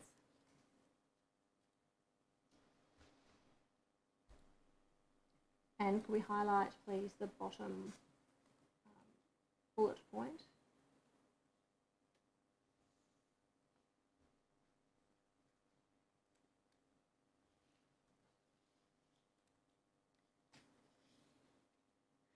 Do you see there that the assessors in this particular instance are relying there on what they're told by management as to what they're proposing to do in relation to the roster? I'm not familiar with the detail of the evidence gathering in relation to this particular assessment contact, but I can see what the report says, yes. Are the assessors instructed to always look at the numbers that an agency has in relation to the usage of agency staff? It's certainly routine to understand the pattern of deployment, including the use of agency staff, as agency staff is known by us to be an indicator of potential risk for consumers, yes. So a facility with a high usage of agency staff would that would be one piece of evidence that might suggest that they have an insufficient number of staff to provide adequate care. It could be, yes. Does the Commission provide guidance to assessors in relation to what might be an unreasonable usage of agency staff? No, the Commission does not, no. So that's left to assessors to form their own assessment, is it? Well, ultimately, the assessment team must make a judgment about the evidence in front of them, and that evidence comes from a range of sources. It comes from information provided from consumers, from their representatives, from documents reviewed, from observations they make of care, from any other information, other regulatory intelligence that is provided to the team. But it's ultimately a judgment about that particular expected outcome for each of the 44. And that concept of whether there are sufficient staff, that also appears in the new Standard 7. Yes, it does, yes. And do you accept that that's a concept on which minds might reasonably differ? On which? The concept of sufficiency of staff, whether there are sufficient staff? Sorry, I just didn't hear the first part of your question. No, I'll put it again. Do you accept that the concept of whether there are sufficient staff is one on which minds might reasonably differ? Minds might reasonably differ. Yes. The aged care quality standards under Standard 7 have a significantly enhanced piece in relation to human resource management. So under the new standards, we have 5 specifically separate requirements that look at and there are 4 concepts underpinning that in relation to sufficiency of appropriately skilled staff. The second in relation to the attitudes and attributes. The third in relation to the organisational support. The fourth in relation to the review and monitoring. And so that those 4 concepts underpin those 5 requirements.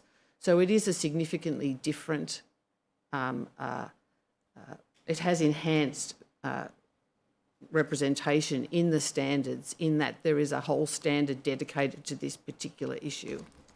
Do you accept that the fact that compliance with the standard involves an evaluative judgment of the sufficiency of staff makes it difficult for approved providers to determine or to ensure that they're complying with the standard? I don't necessarily accept it makes it difficult. I believe that providers have sufficient information in our guidance material that talks to the issues that are relevant to coming to a view about sufficiency and competence, recruitment, and all those other elements that make up the staffing profile. It's the provider's responsibility to evidence how they come to a view that they have deployed sufficient, appropriately skilled people, and it depends on the acuity and the individual needs of consumers that are in their care. Commissioners, I noticed the time. I have no further questions for Ms. Wunsch. I'm sorry, you noticed the time, and No further questions. For You have no further questions? Can the witness be excused? Can she be excused, please? Yes. That's the evidence for today, Commissioners. There's some minor housekeeping matters, but we'll deal with those in the morning. Yes, all right. Ms Wunsch, thank you for your evidence. You're free to leave. Thank you. Adjourn till 9:15 tomorrow morning, please.